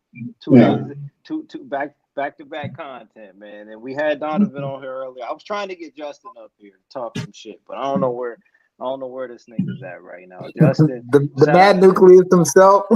Yeah, mad nucleus. We're gonna pull up on Justin. We're gonna pull up on Justin again at some point, man. But Charles, I'm glad you're back in the States, bro. You know what I mean? Yeah. I'm sure you're gonna be here for what, at least another month or so, right? Yeah. I'll be around for like 1 month. That's what's up, man. We'll pull up and you know what I mean, do this again, man. You know what I mean? I was hoping Margin would pull up too, but I don't know where he's at. Margin mentioned that he'd be on. I know on Wednesday we might be meeting up, but we ain't doing no recording. No, hey, listen, man, this is all content, man. Y'all niggas better get up with Craig and record that shit, bro. Y'all better I'm kind of with Charles. Not everything needs to be left. My footprint don't need to always be left for someone to find it. I'm be honest with you, bro. Like with my cousin, with Margin, that nigga's phone is already tapped, bro. You know what I mean? I'm pretty sure it is. Hey, I'm pretty sure the government know who I am too. Yeah, but I don't need to give them more. But on the way out, what we got, D Smith? What you got for us on the way out, bro?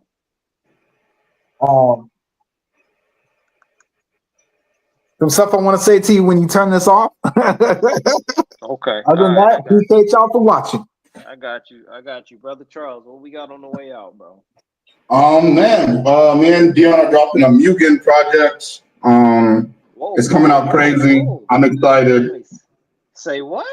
A Mugen, yeah, it's a Mugen project. So, Mugen is a term that we're using for the art style of it. It's gonna be crazy. It's gonna be crazy. I wanted to get my pen going while I was waiting for the Okinum Come stuff. So, that's what's up. Yeah, that's what's up. That's gonna be exciting. It's gonna be easy to access. It'll be online and all that shit. So. Okay. I dig it. You look. We'll start taking shots. We're gonna take shots of some of y'all favorites. Do it. I know who you got on your hit list. I think. I just don't throw my two guys too badly. That's all I ask.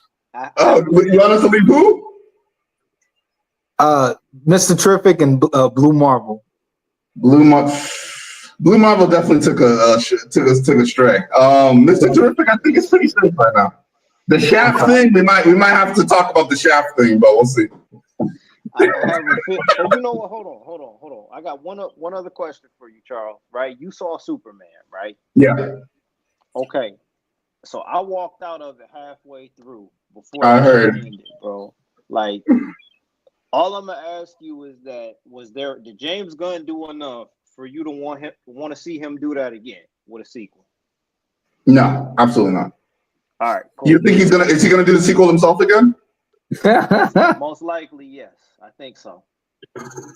I think everything under the DC umbrella, I don't see him giving up the reins on anything. You know what, man? Like, I would have preferred someone did the first one and then he came in and did like a sequel.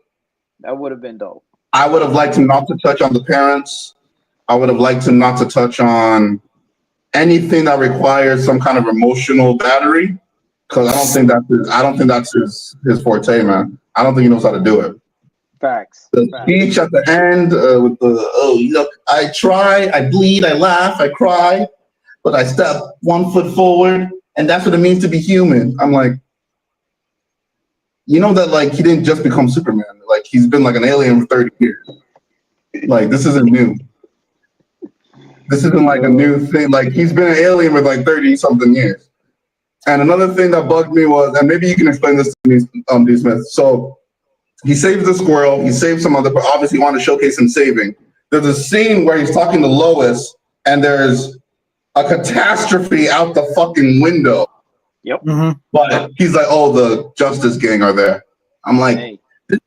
tonally, this doesn't make sense. You don't blow a squirrel out of the way, and then, "Oh, the Justice Gang here. I'll leave that. That's fine." You get my problem with this? I think it was implied that they didn't want him helping or something to that, but maybe I don't know. Oh, Superman, we don't need you here. I'll admit, Charles. I'll admit that people are dying, but we don't want you. We don't want you here. Okay. You don't need bad writing. Superman. But on that note, I'm gonna send us home on this here. I'm gonna send us home on this because I didn't get to really speak on this before, bro. But like, I'm gonna say just real quick, man. Shout out to brother Dion Donovan, man. You know what I mean? My man was on the red carpet last night. Woo! Dripped out. Shout out to my boy Donovan because killing it. Like, bro, we first linked up to do this podcast 5 years ago, bro. Amazing. Just talking bullshit. And like, I met that brother almost 10 years ago. And I'm gonna say big shout outs to him because my boy Donovan said he was gonna do something and did that shit, bro. Like, absolutely. You can't put a price tag on saying that you're gonna do something and then getting that shit done, man. Like, like real talk. That was some big time shit. And I feel like, you know, that brother's gonna keep it pushing, and as long as he's doing his thing, we're gonna keep doing our thing, bro. Absolutely. Hey, without a doubt. Man. Without a doubt. Like that's the biggest part of this right here, man. Behind the scene podcast, we've been doing this shit for half of a fucking decade now. And it feels like we just started doing this shit yesterday. You know what I mean? So tomorrow, we're gonna be celebrating a decade of doing this shit, bro. So on that note, wow. Hey, look, we're gonna cut the stream right there, man. Shout out to y'all brothers, dog. Real talk.